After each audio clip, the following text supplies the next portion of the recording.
तो ये कहानी तब की है जब डीमंस ने गॉड के कहने पर ह्यूमैनिटी के ऊपर हमला कर दिया। चारों तरफ तबाही और मौत का मंजर। अभी जो डीमन आर्मी का जनरल होता है उन्हें जंग के मैदान में एक बच्चा मिलता है जो कि इतना मासूम और क्यूट होता है। डीमन जनरल उसको अडॉप्ट कर लेते हैं और डीमन जनरल उसको डैरियल नाम देते हैं। हमें पता चलता है कि डैरियल बचपन से काफी ज्यादा ईमानदार था और मेहनत कर कर सबकी मदद करता, सब उसे बहुत प्यार करते, पर मगर उसके अंदर एक कमी थी, वो कभी भी मैजिक का यूज नहीं कर पाता था। यहाँ पे हमें पता भी चलता है कि शुरुआती समय में डीमन और ह्यूमन की बहुत ज्यादा लड़ाई होती थी, बस मगर फर्क इतना था कि डीमन मैजिक यूज कर सकते थे और ह्यूमन के पास कोई मैजिकल पावर्स नहीं होती थी। इसी की वजह से जो साइड जनरल थे वो डैरियल को बहुत नीची नजरों से देखती थी। और जब गार्डियन ग्रैंड बर्जा रिटायर हो गए, उनकी पोजीशन उनके बेटे बैश बर्जा ने ले ली और उसी दिन 4 हेवनली जनरल में से एक बैश बर्जा ने डैरियन को उनकी डीमन आर्मी से लात मार के बाहर निकाल दिया।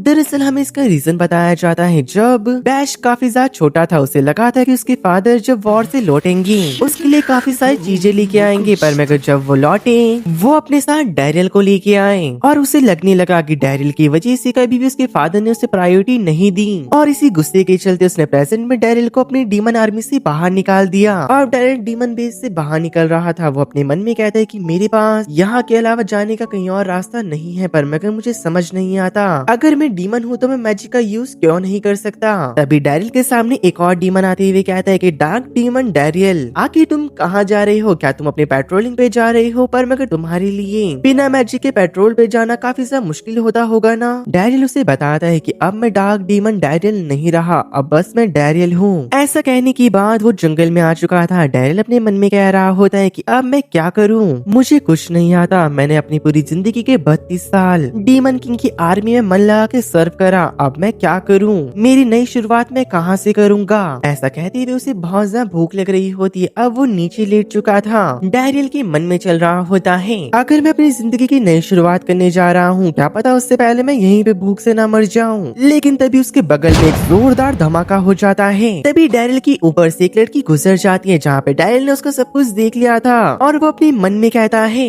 Oh my God! डैरियल देखता है कि उस लड़की के पीछे एक बीस्ट पड़ रखा है और वो लड़की को मारने ही वाला था। उससे पहले डैरियल उसके हाथ को रोक देता है। डैरियल को पता था कि वो इस बीस्ट को नहीं हरा सकता, लेकिन डैरियल बिना कोशिश करे ऐसे हार मानना नहीं चाह रहा था। पर मगर उसकी फूटी किस्मत, उस डीमन ने उसके जोरदार घुसंड मार दिया होता है और वो दूर पीछे जाके गिरा था, जहाँ पे डैरियल नोटिस करता है कि उसके बगल में एक छोटा सा डैगर पड़ा था। तभी वो डीमन फिर से डैरियल के ऊपर अटैक करने बढ़ता है। डैरियल कहता है कुछ ना होने से तो कुछ होना ही बेहतर है, चाहे ये डैगर नुन्नू जैसा क्यों ना दिखता हो। और तुरंत ही उस डीमन के छाती के आर पार डैरियल ने उस चाकू को कर दिया था, जिससे कि उस डीमन की मौत हो जाती है। और डैरियल सोच रहा था कि अब तो यहाँ से निकलना पड़ेगा, लेकिन वो लड़की काफी इम्प्रेस हो चुकी थी। डैरियल कहता है, अरे यार, कुछ डीमन के खून के छींटे मेरे मुंह पे पड़ चुके हैं। तभी वो लड़की खुद को इंट्रोड्यूस करते हुए कहती है, एक्सक्यूज मी, मेरा नाम मारिया है। आपने काफी अच्छी फाइट करी। आप इतिहास के उस हीरो की तरह लड़े जिनको कि लेजेंडरी हीरो कहा जाता है। डैरियल अपने मन में कहता है कि जो ये कॉम्प्लीमेंट था मेरे लिए काफी ज्यादा बेकार था, क्योंकि ऐसा कहना बेकार होगा कि एक डीमन ह्यूमन की तरह लड़ा। डैरियल कहते हैं कि ठीक है, अब मैं चलता हूँ, पर मगर तभी वो लड़की उसे पीछे से पकड़ लेती है और वो डैरियल से रिक्वेस्ट करती है कि प्लीज आप मेरे साथ मेरी विलेज चलना पसंद करोगे, क्योंकि मैं आपको ट्रीट देना चाहती हूँ। डैरियल उसे मना कर रहा होता है, पर मगर वो लड़की बहुत ज्यादा रिक्वेस्ट कर रही थी। डैरियल तो अभी भी मना कर रहा होता है, पर मगर उस लड़की ने डैरियल की रोप को पकड़ा और उसे घसीटते हुए लेके जाने लग जाती है। डैरियल के मन में चल रहा था, जान ना पहचान इसने बना लिया मुझे मेहमान। अब जो डैरियल होता है उस लड़की के माँ बाप से मिलता है, भाई ये यहाँ पे ट्रीट लेना है या फिर उस लड़की का रिश्ता। तभी उस लड़की के माता पिता कहने लग जाते हैं, आखिरकार तुम उस जंगल में क्या कर रही थी? डैरियल के मन में चलता, अगर मैंने इन्हें बता दिया कि मैं एक डीमन हूँ तो ये मुझे पकड़ के मार ना दी, क्योंकि मैं डीमन की सीमा को पार करके ह्यूमन कॉन्टिनेंट में आ चुका हूँ। डैरियल बताता है कि दरअसल मेरे छोटे भाई ने मुझे ही मेरे घर से बाहर निकाल दिया। और ये सुनने के बाद सबको बुरा लगता है, स्पेशली मारिया को। वो रोती हुई कहती कि तुम हमारे साथ ही रह लो। मारिका की माँ भी हाँ कर रही होती है और बताती कि तुम डीमन से फाइट भी कर लेते हो, हमारे लिए अच्छा रहेगा। दरअसल जो मारिका के फादर एनविल है वो इस जगह के मेयर हैं और वो कहती हैं कि अगर तुम यहाँ पे रहोगे हमें अच्छा लगेगा। डैरियल के मन में चल रहा था, अगर कोई भी रीजन हो मैं इनके साथ रुका तो इनकी जान को खतरा हो सकता है। डैरियल की नजर पता नहीं कहाँ पड़ जाती है और वो कहता है, जिंदगी के 32 साल मैंने कुंवारे गुजार दिए, तो मेरे को लगता है कि इस विलेज में मुझे रहना ही पड़ेगा। भाई देख रहे हो, डीमन है पर मगर पूरी नजर इसकी कहाँ है। रात को हमें दिखाया जाता है कि डैरिल को काफी दिनों बाद एक नरम बिस्तर मिला होता है सोने के लिए और उसे अपने कमरे के बाहर से चलने की आवाज आती है, जहाँ पे वो मारिका आती है और वो बताती कि दरअसल मैं तुम्हें सच बताना चाहती हूँ कि मैं जल्दी से किसी के ऊपर भरोसा नहीं करती, पर मगर तुम मुझे वो पहले पर्सन लगे जिसके ऊपर मैं भरोसा कर सकती हूँ। अब अगले दिन मारिका के फादर बता रहे होते हैं, दरअसल मैं इस विलेज का गिल्ड लीडर भी हूँ, तो मैं चाहता हूँ कि तुम हमारे गिल्ड को ज्वाइन कर एक एडवेंचरर बन जाओ। डैरियल बहाना बनाने लग जाता है, कहते हैं कि एडवेंचर, पर मैं वो क्यों, मैं कुछ और जॉब्स को भी तो कर सकता हूँ। दरअसल एक कारण ये था कि डैरियल एक डीमन है और जैसे ही वो गिल्ड में अपना रजिस्ट्रेशन करेगा सबको पता चल जाएगा कि वो एक डीमन है। डैरियल तो अपने ख्याली पुलाव पका रहा था, पर मैं तभी मारिका अपनी जीप से एक पिन निकाल के उसकी उंगली में छेद कर देती है और उसके ब्लड से दोनों बाप बेटी ने उसका रजिस्ट्रेशन कर लिया था, जिसके बाद प्रोसेस शुरू होता है और काफी खतरनाक ऑरा निकलता है और हमारा लड़का गिल्ड में रजिस्टर हो जाता है। इस पॉइंट में उसे पता चला कि वो कोई डीमन नहीं है, वो भी एक इंसान है। अब एनवेन डैरियल को 4 तरीके के ऑरा बता रहे थे जिनको कि वो अलग अलग वेपन्स में यूज कर सकता है। पहला ऑरा स्लैश, जिसको कि वो यूज करके इजीली कुछ भी काट सकता है। दूसरा ऑरा हिट होता है, जिसको कि हैमर में यूज करा जाता है, इसकी मदद से तुम्हारी स्ट्रेंथ काफी बढ़ जाती है। और थर्ड है स्टिंग टाइप, जिसको कि वो बम में यूज करता है और जैसे ही वो अपने तीर को छोड़ता है वहाँ पे एक बहुत बड़ा ब्लास्ट हो जाता है। और ये चीज देखी मारिका के फादर का मुंह तो खुला का खुला रह चुका था। डैरिल भी कह रहा होता है, अरे वाह ये धनुष तो काफी ज्यादा ताकतवर है। और यहाँ पे मारिया आकर हमारे लड़के की बस सांसें ही रोक देती है। भाई साहब, जो अप्रिशिएट करने का तरीका है ये हर एक लड़का डिजर्व करता है। मारिका के फादर को यकीन नहीं हो रहा होता कि कोई इंसान इतना ताकतवर कैसे हो सकता है और ये सब देख के उसके फादर तो पागल हो चुके थे और कहते हैं ये तो नामुमकिन है। मेरा 30 साल का एडवेंचर करियर इस बंदे ने 2 अटैक के अंदर खत्म कर दिया। डैरिल उनसे माफी मांगता है, पर मैं वो कहती कि अपना मुंह बंद रखो, जाके शील्ड उठाओ, प्रोटेक्ट स्किल का यूज करो। डैरिल शील्ड लेके खड़ा होता है। मारिका के डैड के हाथ में एक काफी बड़ा लोहे का हैमर होता है। डैरिल कहता है, सर आप मुझे मारना तो नहीं चाहते ना? मारिका के फादर उसे एक डेंजर लुक देते हैं और वो समझ चुका था कि आज उसकी मौत पक्की है। जैसे ही मारिका के फादर शील्ड के ऊपर जोरदार हमला करते हैं, डैरिल ने उस लकड़ी की शील्ड में ही अपना डिफेंस एक्टिवेट कर लिया था। मारिका के फादर घिसरते हुए पीछे जाते हैं। डैरिल को यकीन नहीं हो रहा था कि उसने एक लोहे को लकड़ी की शील्ड से तोड़ दिया। अब थोड़ी देर बाद हमें दिखाया जाता है मारिका के फादर उसे बता रहे होते हैं कि तुम्हारे पास चारों परफेक्ट स्किल हैं। डैरिल कहते हैं क्या कोई ये रेयर बात है? मारिका के फादर कहते रेयर बात? पागल, ये काफी ज्यादा रेयर बात है। डैरिल, मैं तुम्हें बता दूं कि तुम इससे ज्यादा बड़ी दुनिया के अंदर अपने पंख फैलाने वाले हो। और वो बताते हैं कि मेरा कहने का मतलब ये है, ये काफी सेल्फिश बात होगी अगर हम तुम्हारे जैसे पर्सन को इस छोटे से विलेज में रोक के रखें। दरअसल एक सेंट्रल गिल्ड नाम की जगह है और उसको ज्वाइन करने का सपना हर एक एडवेंचर देखता है। और मैं तुम्हें बता दूं कि उसको ज्वाइन करने के लिए तुम क्वालिफाइड हो, पर मगर तुम उससे ज्यादा करने के लिए बने हो और इसके लिए मैं एक लेटर लिखूंगा ताकि मैं तुमको वहाँ पे रिकमेंड कर सकूं। ये सुनने के बाद मारिका काफी ज्यादा उदास हो जाती है। उनकी ये सारी बातें सुनने के बाद हमारा लड़का अपने मन में सोच रहा था, मैं इतना क्वालिफाइड हूँ कि मैं ऐसी जगह पे जा रहा हूँ जहाँ पे जाने का सपना लोग देखते हैं। इतने में हमारा लड़का नोटिस करता है कि मारिका अब रोने लग चुकी थी। तो डैरिल मारिका के फादर से कहता है कि मुझे माफ करना सर, जब मेरे पास कहीं पे जाने की जगह नहीं थी तो आपने मुझे यहाँ पे रुकने की जगह दी। इसके लिए मैं आपके एहसान को चुकाना चाहता हूँ। अगर मुमकिन हो तो मैं आपके ही विलेज में रहना पसंद करूंगा। और ये सुनने की बात जो मारिका होती है वो हमारे लड़के से चिपक चुकी थी। भाई देखो बात ऐसी है, यहाँ पे उसे रहने की जगह मिल रही है। जिस लड़की को पसंद करता है उसका बाप भी उसे पसंद करता है, तो वो क्यों नहीं रहेगा भाई यहाँ पे? डैरिल कहते हैं कि यही सही फैसला है, अब से मेरी दूसरी लाइफ की शुरुआत होती है। इसके बाद हम मारिका के फादर को देखते हैं जो कि हमारी लड़की को गांव वालों से इंट्रोड्यूस करवा रहे थे और उसे बताते हैं कि अगर तुम्हारे पास कोई भी क्विस्ट हो तो तुम मेरे पास आ सकती हो। फिर डैरिल शुक्रिया अदा कर रहा होता है सबका और कहता है कि इस विलेज का मैं हिस्सा बनने को तैयार हूँ। सब लोग डैरिल की काफी ज्यादा तारीफ कर रहे होते कि लड़का काफी शरीफ लगता है। पहले जब हमने सुना था कि कोई आउटसाइडर आने वाला है हमें लगा था कि पता नहीं वो कैसा होगा, पर मगर ये तो काफी पोलाइट निकला। डैरिल कहते कि चलो जो मेरी शुरुआत है वो तो काफी अच्छी हो गई, पर मगर तभी वहाँ पर एक लड़का आते हुए कहता है कि ये मुझे पसंद नहीं, एडवेंचर की जॉब में कब से बुढ़े आने लग गए। डैरिल कहता है क्या बुढ़ा? अबे तू है कौन? तू अंबती राइडो, ये क्या चीज हो?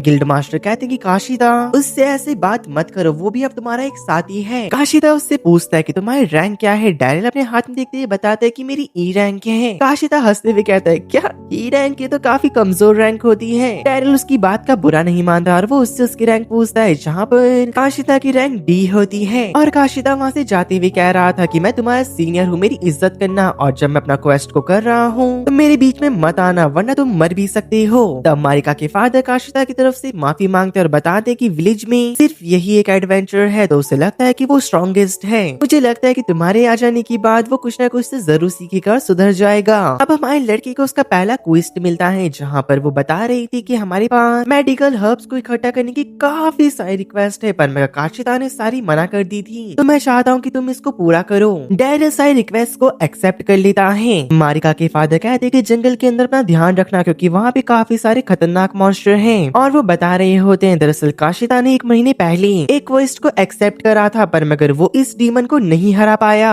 और जब वो उसकी फोटो दिखा रहे होते हैं, उसको देखने के बाद मारिका और डैरन काफी शॉक हो चुके थे। मारिका बताती कि फादर ये डीमन तो वही है जिसे मारकर डैरन ने मेरी जान बचाई। ये सुन के उसके फादर शॉक हो जाते हैं। अभी हमें दिखाया जाता है कि जंगल के अंदर कुछ देर तलाश करने के बाद उस मॉन्स्टर की बॉडी उन्हें मिल चुकी होती है, जहाँ पर गिल लीडर काशिदा को सुनाते हुए कहती कि तुमने इतना टाइम ले लिया बकवास करने में, तुम्हारी जॉब को डैरन को पूरा करना पड़ा, उसने उस डीमन को मार गिराया, तुम्हें तो उसका शुक्रिया अदा करना चाहिए। काशिदा काफी शॉक हो चुका था और गुस्से में डैरन का शुक्रिया अदा करता है। डैरन अपने मन में कहता है मुझे पता था इसका जो रिएक्शन होगा ये सेम ऐसा ही होगा। काशिदा गुस्से में वहाँ पे एक डी रैंक के रखे हुए क्वेस्ट को उठाता है और कहता है तुम मेडिकल हर्ब्स को इकट्ठा करने जा रहे हो, अरे काफी अच्छा है, तुम जैसे ई रैंक वालों को यही जॉब सूट करती है। और वो चाहती हुई कहते कि देखना मैं 9 सिक्के से बेहतर हूँ और मैं तुम्हें ये प्रूफ करके रहूंगा। उसके जाने के बाद डैरिल कहता है कि मुझे भी चलना चाहिए, पर मगर मारिका के फादर कहते कि 1 मिनट रुको,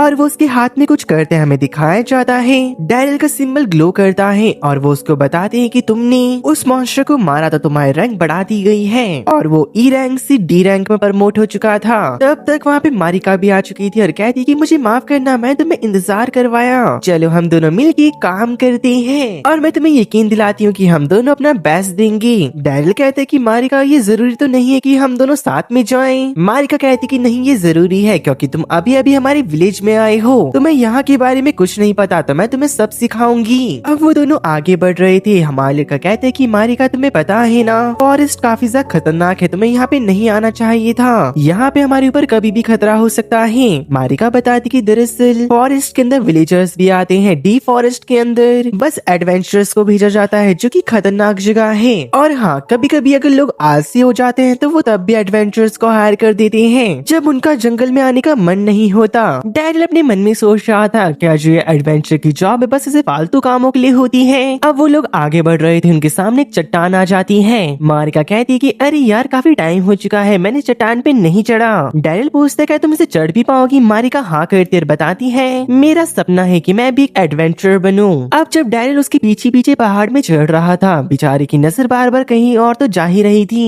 इसकी जगह कोई और होता तो बेचारा पता नहीं कब का क्या कर बैठता। मारिका उसके हाथ को पकड़ती हुई कहती कि जंगल में तुम खो ना जाओ, इसलिए साथ में चलते हैं। भाई मैं तुम्हें बता दूं, लड़का ही नहीं ये लड़की भी ठरकी है, हमारा बेचारा सुंदर सा लड़का दिखा नहीं उसके पीछे पड़ गई। अब वो दोनों जंगल में हर्ब्स को इकट्ठा कर रहे थे, पर मगर डैरिल बार बार गलत हर्ब्स को इकट्ठा कर रहा होता है। मारिका अब उसको सही हर्ब्स इकट्ठा करके बताती और बताने लग जाती कि हर्ब्स कौन कौन से प्रकार की होती है, उनका यूज किस किस चीजों में आता है। तभी वो दिखाने के लिए उसी पेड़ को उठाती है जिसके नीचे हर्ब्स थी। डैरिल उसकी ताकत को देख के हैरान हो चुका था। मारिका बता रही होती यहाँ पे कोई हिरन गुजरा है। डैरिल को तो उसके फुटप्रिंट दिख भी नहीं रहे होते और वो उसे कहता है कि मारिका अगर मैं तुम्हें बताऊं तो तुम मेरे से अच्छे एडवेंचरर बन सकती हो और तुम्हारे पास इतनी स्ट्रेंथ है तो तुम्हें डरने की कोई जरूरत भी नहीं है। मारिका बताती कि दरअसल मुझे फाइट करने से डर लगता है और वो उसे ये भी बताती कि मुझे अब तुम मिस मारिका करके नहीं बुलाओगी, तुम मुझे मेरे पहले नाम से बुलाओ, कब तक तुम मुझे मिस मारिका करते रहोगी। हमारा लड़का जैसे इसके रेडी होता है, मारिका उसे हक कर लेती है। भाई पक्की बात लिख के ले लो, इनके विलेज में लड़कों की कमी होगी तो इसने इस बुड्ढे को पसंद कर लिया।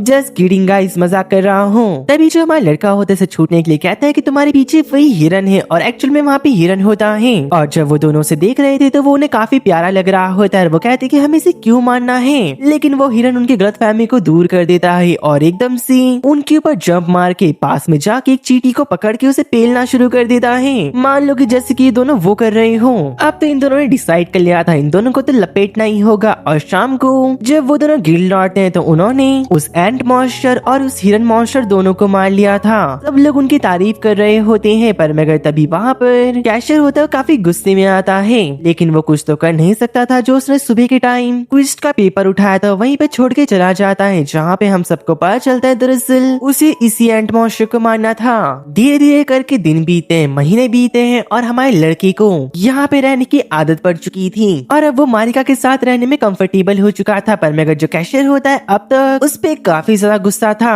बिन मतलब की लड़ाई और गुस्सा निकालना अब तो उसकी आदत बन चुकी थी। यहाँ पे जो मारिका होती है हमारी लड़की से कह रही होती है, देखो मैंने तुम्हारे लिए खाना बनाया है, बिस्तर रेडी, अगर तुम चाहो तो मैं तुम्हारे साथ सो सकती हूँ। और हम वो सब पर मगर तभी हमारी लड़की ने उसकी बातों को इग्नोर करके उसके बाप के पास चला गया था और पूछता कि यहाँ पे कैशियर क्यों आया था। उसके फादर बता रहे होते हैं दरअसल वो यहाँ पे नए क्विस्ट को लेने आया था क्योंकि तुमने एक्सीडेंटली ही सही पर मगर उसके क्विस्ट को पूरा कर दिया था, उसे थोड़ा टाइम दो। और हमें उसके नए क्विस्ट को दिखाया जाता है जो कि एक जायंट सरपेस्ट को मारना था। हमारा लड़का समझ चुका होता है कि उसके लिए मिशन को पूरा करना बहुत मुश्किल है, तो मैं अपनी टांग इसमें जरूर अड़ाऊंगा। जाने से पहले जो उसकी भी गर्लफ्रेंड नहीं बनी पर मगर उसे पसंद करती है, उसके लिए काफी सारा सामान दी थी जिससे किसी कोई दिक्कत ना हो। और जब वो जंगल में आता है तो वहाँ पे तबाही देख के वो समझ चुका था कि यहाँ पे कुछ ना कुछ तो जरूर हुआ है। जो कैशर था तभी इसके सामने से भागते हुए आता है, कहते हैं भाई भाग भाग भाई ये मार देगा।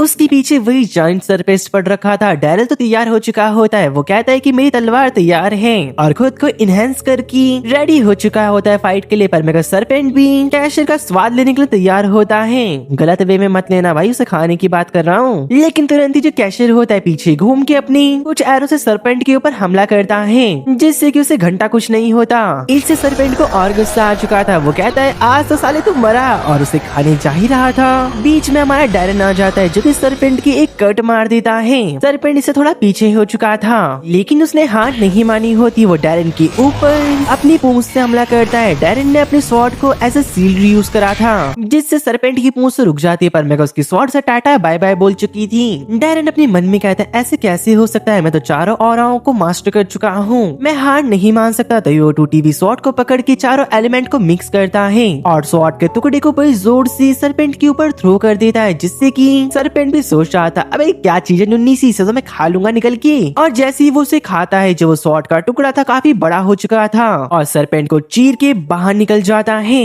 होना क्या था, सरपेंट के घोड़े लग चुके थे और कैशियर की तुम यार बड़े बेकार इंसान हो यार तुम लोग, चीची कितनी गंदी बातें सोचते हो यार तुम लोग। दूसरी ओर अब जो डैरन होता है वो कैशियर की सर्विस कर रहा होता है। लड़ाई के दौरान उसका इंजन बिगड़ चुका था। कैशियर नोटिस करता है कि अब तक जिस इंसान से मैं इतनी नफरत करता आ रहा था वो इतना अच्छा है, और उसकी आंखों में आंसू आ चुकी थी। अगले दिन हमें दिखाया जाता है कि जो कैशियर होता है वो हमारी लड़की के पास आते हुए कहता है अरे गुरुजी मुझे अपनी शरण में ले लो, क्या मैं आपके पैर दबा दूं या मैं आपका गला दबा दूं, आप मुझे जो चाहे वो बता सकते हो। अब देखो ट्रेनिंग की बात सुनने के बाद जो हमारा लड़का होता है उसे अपने 4 जनरल्स की याद आ जाती कि वो क्या कर रहे होंगे। जितना मैं उन्हें जानता हूँ अभी वो ह्यूमन से फाइट ही कर रहे होंगे। हमें उन 4 जनरल को दिखाया जाता है जिनके लगे पड़े होते हैं, क्योंकि वो ह्यूमंस के साथ जब से डैरन निकला है जितनी भी फाइट उन्होंने करी वो सारी हार चुके हैं, और इस चीज का जिम्मेदार वो नए असिस्टेंट्स को बोल रहे होते हैं। ऐसा करते करते 1 2 3 4 और न जाने कितनी असिस्टेंट्स को उन्होंने बाहर निकाल दिया था। तभी उनमें से एक फीमेल डीमन जनरल कहती है कि ऐसा करते हैं डैरन को वापस अपनी टीम में ले लेते हैं, क्योंकि जब तक वो हमारे साथ था हम हर एक फाइट जीतते आ रहे थे।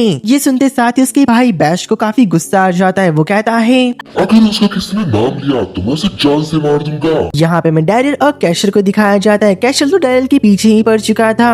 भाई भाई यार सिखा दो ना भाई, भाई प्लीज यार सिखा देना, मेरे घर में बच्चे हैं, अगर मैं 2 वक्त की रोटी लेके नहीं गया तो मेरी पत्नी मुझे मारेगी। हमारी लड़की की जिंदगी सेम चल रही होती है। सुबह कैसर पकड़ लेता है, शाम को मारिया, और जब मारिया उसका पकड़ते तब उसे चोट लग जाती है और इससे उसे रोना भी आ चुका था। पर मैं हमारी लड़की को लग रहा होता है कि इस गांव की कुछ ना कुछ मिस्ट्री है जो कि यहाँ के लोग उससे छुपा रहे हैं। एक दिन शाम के टाइम पर जब वो घर में घूम रहा था तो वो बगल में देखता है कि मारिया बैठ के कोने में रो रही होती है। उससे पूछने पर मारिया बताती कि मेरी वजह से तुम्हें चोट लग जाती है, क्या तुम मुझसे मुझसे नफरत तो नहीं करते? नहीं, तुम ऐसा मत सोचो। और हंसने के बाद वो खुश हो जाती है। शाम के टाइम पर वो मारिया के फादर के पास होता है, पूछता है कि आप मुझे यहाँ का गांव का सीक्रेट नहीं बताओगी, क्योंकि मैं नोटिस करा है कि गांव के घर अचानक से टूटने लग चुके हैं। जहाँ पे मारिया के फादर उसके सामने एक मैप को खोलते और बताने लग जाते हैं, ये जो जगह है इसका नाम मिनरल्स माइन है। इसके अंदर देश की बेशकीमती मिनरल्स पाए जाते हैं। लेकिन अचानक से डीमंस ने इसके ऊपर कब्जा कर लिया। जितने भी लोग हैं वहाँ से भागने लग चुके हैं। और एक दिन मुझे लगता है ऐसा चलता रहा तो मैं अपने गांव से भी हाथ धो बैठूंगा। रात को हमारा लड़का इस बारे में सोच रहा होता है और अगले दिन वो डिसाइड करता है कि वो इन लोगों को बचाएगा और चुपचाप किसी को बिना बताए मिनरल्स माइन की तरफ निकल जाता है।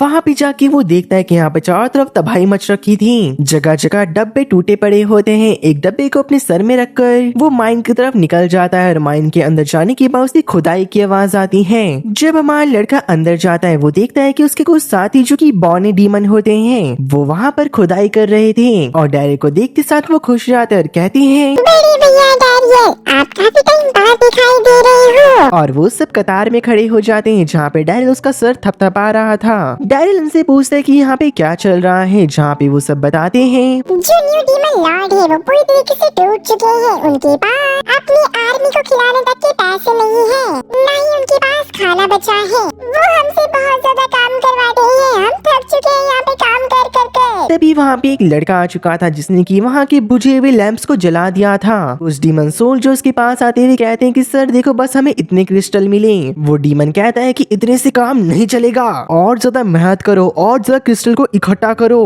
मुझे इसका हाई अमाउंट चाहिए, इसका कम से कम 4 गुना। पहले तो हम बहुत ज्यादा थक चुके हैं। हमने काफी टाइम से खाना भी नहीं खाया। इस काम को पूरा करने के लिए हमें कम से कम 3 महीने लगेंगे। अपना मुंह बंद रखो, तुम्हारी आवाज मेरे सर पे चुभती है। तुम मेरे नौकर हो, जैसा मैं तुम्हें कहूँगा तुम्हें वैसा करना पड़ेगा। और ऐसा कहने की बात वो जा रहा था पर मगर तभी इनमें से एक सर्वेंट को गुस्सा आ जाता है। वो अपने हाथ में फावड़ा उठा के उसके सर पे दे मारता है। जा बे भूतनी की, डीमन लॉर्ड को कह दे अब हम उनके लिए और काम नहीं करेंगे। अब जो जनरल था वो भी गुस्से में आ चुका था। अपने सोल्जर से कहता है कि जाओ इनमें से किसी को मत छोड़ना। और हमें दिखाया जाता है उनमें से एक सर्वेंट होता है, वो एक मैजिक का यूज करने वाला था उन सबके ऊपर। पर मगर डैरियल उसके हाथ में फावड़ा दे मारता है और कुछ को पकड़ के कहता है कि आ जाओ, अब देखा जाएगा जो होगा। मुझे पता है कि तुम्हारे नियम और कानून है कि तुम अपने से कमजोरों के ऊपर कभी हाथ नहीं उठा सकते, पर मगर तुमने उस कानून की भी नहीं सुनी। लीमन कह रहा होता है, क्या तुम मुझे बताओगे कि तुम कौन से कायदे कानून की बात कर रही हो? कायदे कानून सिखाने से पहले क्या तुम अपना नाम मुझे बताओगी? डैरियल अपना नाम बताने से मना करते हुए कहता है कि मैं एक ह्यूमन एडवेंचर हूँ, अगर तुम यहाँ से नहीं गए तो मुझे तुमसे लड़ाई करके तुम्हारी तोड़नी पड़ेगी।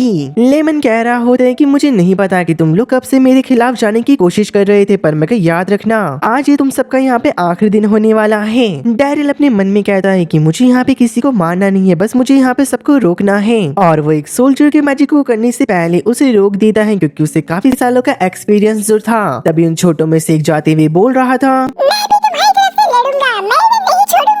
और वो उन्हें मार पाता उससे पहले। डैरियल को पता था कि वो सोल्जर से मैजिक से खत्म कर देगा, पर मगर उस सोल्जर ने उस छोटे पर्सन को लात मार के पीछे कर दिया था। डैरियल समझ चुका था कि ये सोल्जर भी इन लोगों को नहीं मारना चाहते, तो वो अपनी तलवार को जमीन में करते हुए कहता है कि तुम लोग को किसने क्या सिखाया, अपने से कमजोर पे हाथ उठाना या फिर उन लोगों को मारना। वो सब लोग रुक चुके थे, पर मगर तभी लीमन ने डैरियल के ऊपर हमला करते हुए कहा, तुम्हें सुनाई नहीं दे रहा है क्या? मैंने कहा इनको मारो वरना मैं तुम सबको यहीं पे खत्म कर दूंगा इनके साथ ही। ना चाहते हुए वो सभी सोल्जर डैरियल की तरफ एक इंचांटमेंट को पूरा करने वाले होते हैं, पर मगर डैरियल ने सेकंड के हाफ के अंदर उन सभी सोल्जर्स को हरा दिया था। और जो बच रखे होते हैं वो लेमन की बात सुनते हुए दूसरे स्पेल को चार्ज कर रहे थे। सब लोग अलग अलग स्पेल से डैरियल के ऊपर अटैक कर रहे होते हैं, पर मगर डैरियल उनमें से किसी को नहीं छोड़ता।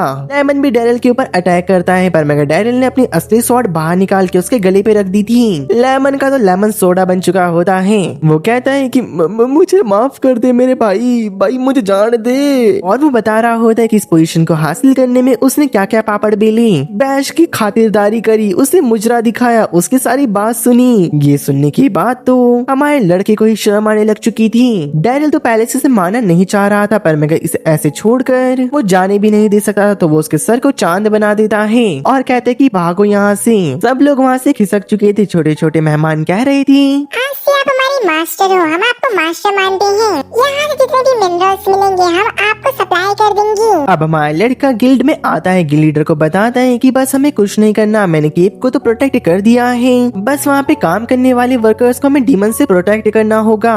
ये सुनने के बाद गिल्ड मास्टर शॉक होते हैं, उसका शुक्रिया अदा कर रहे थे। धीरे धीरे कर जो लोग यहाँ से अपने घर छोड़ के चले गए थे अब वो भी वापस आने लग जाते हैं। डैरल और गिल्ड मास्टर बाहर आके बात कर ही रहे थे, पर मगर वहाँ पर मारिका डैरल के लिए काफी सारा खाना लेके आ रही थी और उसके पैर हिलने लग चुकी थी और वो नीचे गिरने वाली ही थी, पर मगर डैरल ने उसे पकड़ लिया था कहीं और ही जगह से। देखो भाई डैरल को तो मजे आए, पर मगर उससे ज्यादा मारिका को मजे आए थे। उसने डैरल को जमीन में घसड़ दिया फिर से। दूसरी ओर हमें डीमन किंगडम को वापस दिखाया जाता है, जहाँ पे सेबिटोर बैश के पास आई होती है। दरअसल ये भी 4 जनरल में से एक है और वो बैश से पूछ रही होती कि जॉइंट बॉल किस काम की है, जहाँ पे बैश बताता है कि ये तो मेरी मेहनत का फल है जिससे कि ह्यूमंस के ऊपर मैं राज करूंगा, और उसको वो दिखाने लग जाता है छोटी सी पावर का नमूना, जहाँ पे वो कह रहा था इसको यूज करने के बाद 4 जनरल्स में सबसे टॉप में मैं ही आऊंगा, और ऐसा होता रहा तो जल्दी ही मैं डीमन किंग भी बन जाऊंगा। वो पूछती कि भाई पर मगर आप इतने सारे मिथरल्स कहाँ से लेके आ रही हो। बैश बताता है कि मैंने अपने सर्वेंट से कहा है दिन रात काम करो चाहे खुद को गिर में रखो, मुझे मिथरल्स चाहिए और जो मेरा काम है बढ़िया चल रहा है। उसकी बहन कहती है कि अरे पागल तुम्हें क्या पता, तुम्हारी केव तो कोई और उड़ा ले गया, तुम्हें डीमन लॉर्ड भी बुला रहे हैं। हमें पता चलता है दरअसल वो डीमन लॉर्ड एक लड़की होती है और कहती है कि मिथरल्स आने बंद क्यों हो गए। ऐसा कहते हुए वो बैश के ऊपर अपनी पावर्स का यूज कर रही थी और वो कह रही होती कि तुम्हें माफी मांगनी होगी। बैश तो अपने मन में कह रहा था कि मैं तुझसे माफी मांगू चल बे, लेकिन रियलिटी में उसे पता था कि उसकी डीमन लॉर्ड के सामने कोई औकात नहीं। वो उनसे माफी मांगते हुए जा रहा था, पर मगर डीमन लॉर्ड कहती है डैरियल को अपने साथ रखो, वो तुम्हें सही एडवाइस देगा। ये सब सुनने के बाद बैश वहाँ से निकल चुका था। डीमन लॉर्ड कहती कि उसने डैरियल को निकाल दिया, पर मगर अब देखना होगा कि ये क्या करेगा। आगे चलते वक्त बैश काफी गुस्से में था क्योंकि डीमन लॉर्ड ने डैरियल की बात करी उसके सामने।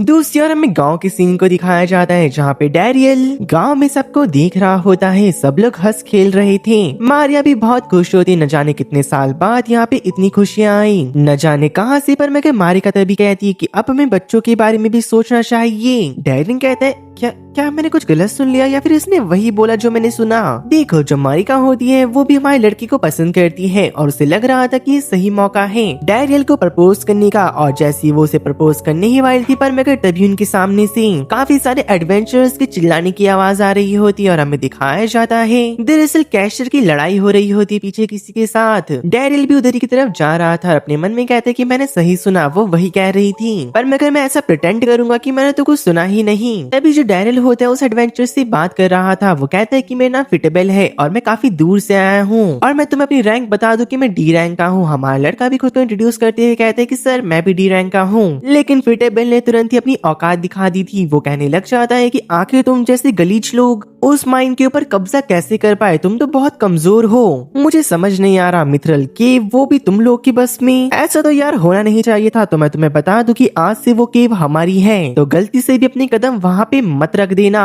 डैरियल को ये सुन के बुरा लगता है, तभी वो बोलता है कि जिस चाइल्ड सर्वेंट को तुम लोग इतने सालों से ढूंढ रहे हो, मेरे पीछे खड़े हुए इस पर्सन ने उसे 1 मिनट में ढूंढ दिया, तो जो तुम्हारी ये बकवास है हमें सुनने की कोई जरूरत नहीं। ऐसा कहने के बाद डैरियल वहाँ से जा रहा था, पर मगर तभी कैशियर कहता है कि रुको रुको रुको मेरी बात तो सुनो। ये बात सही है कि मैंने उस जॉइंट सर्पेंट को ढूंढा, पर मगर मारा तो डैरियल ने था उसे। फिटेबल ये सुन के शॉक हो चुका था और सारे गांव वाले काफी खुश आते हैं, वो डैरियल को हवा में उड़ाने लग चुके थे। कैशियर ये सारी बात मारिका को बता रहा था, मारिका को गुस्सा आ जाता है, वो कहती है इन लोगों ने मेरे डैरियल को ऐसा कैसे बोला, कैशियर जरा मुझे उनकी लोकेशन बताना, मैं उनके टुकड़े टुकड़े कर दूंगी। डैरियल ने बड़ी मुश्किल से उसे रोका होता है। अब अगले दिन सेल्ड्रिन गिल्ड के अंदर से बेल्टफ्रेड नाम का एक आदमी डैरियल को ढूंढते हुए यहाँ पे आया था। वो उससे रिक्वेस्ट कर रहा होता है कि मैं चाहता हूँ कि तुम सर्वेंट और हमारे बीच में रिलेशनशिप को अच्छा करो और हमारी बात एक दूसरे तक पहुँचाओ। डैरियल उसको अपनी बातों में फंसाने की कोशिश कर रहा था ताकि जो पर्सन है कुछ ना कुछ तो उगल दे, पर मगर वो पर्सन उसे कुछ नहीं बताता।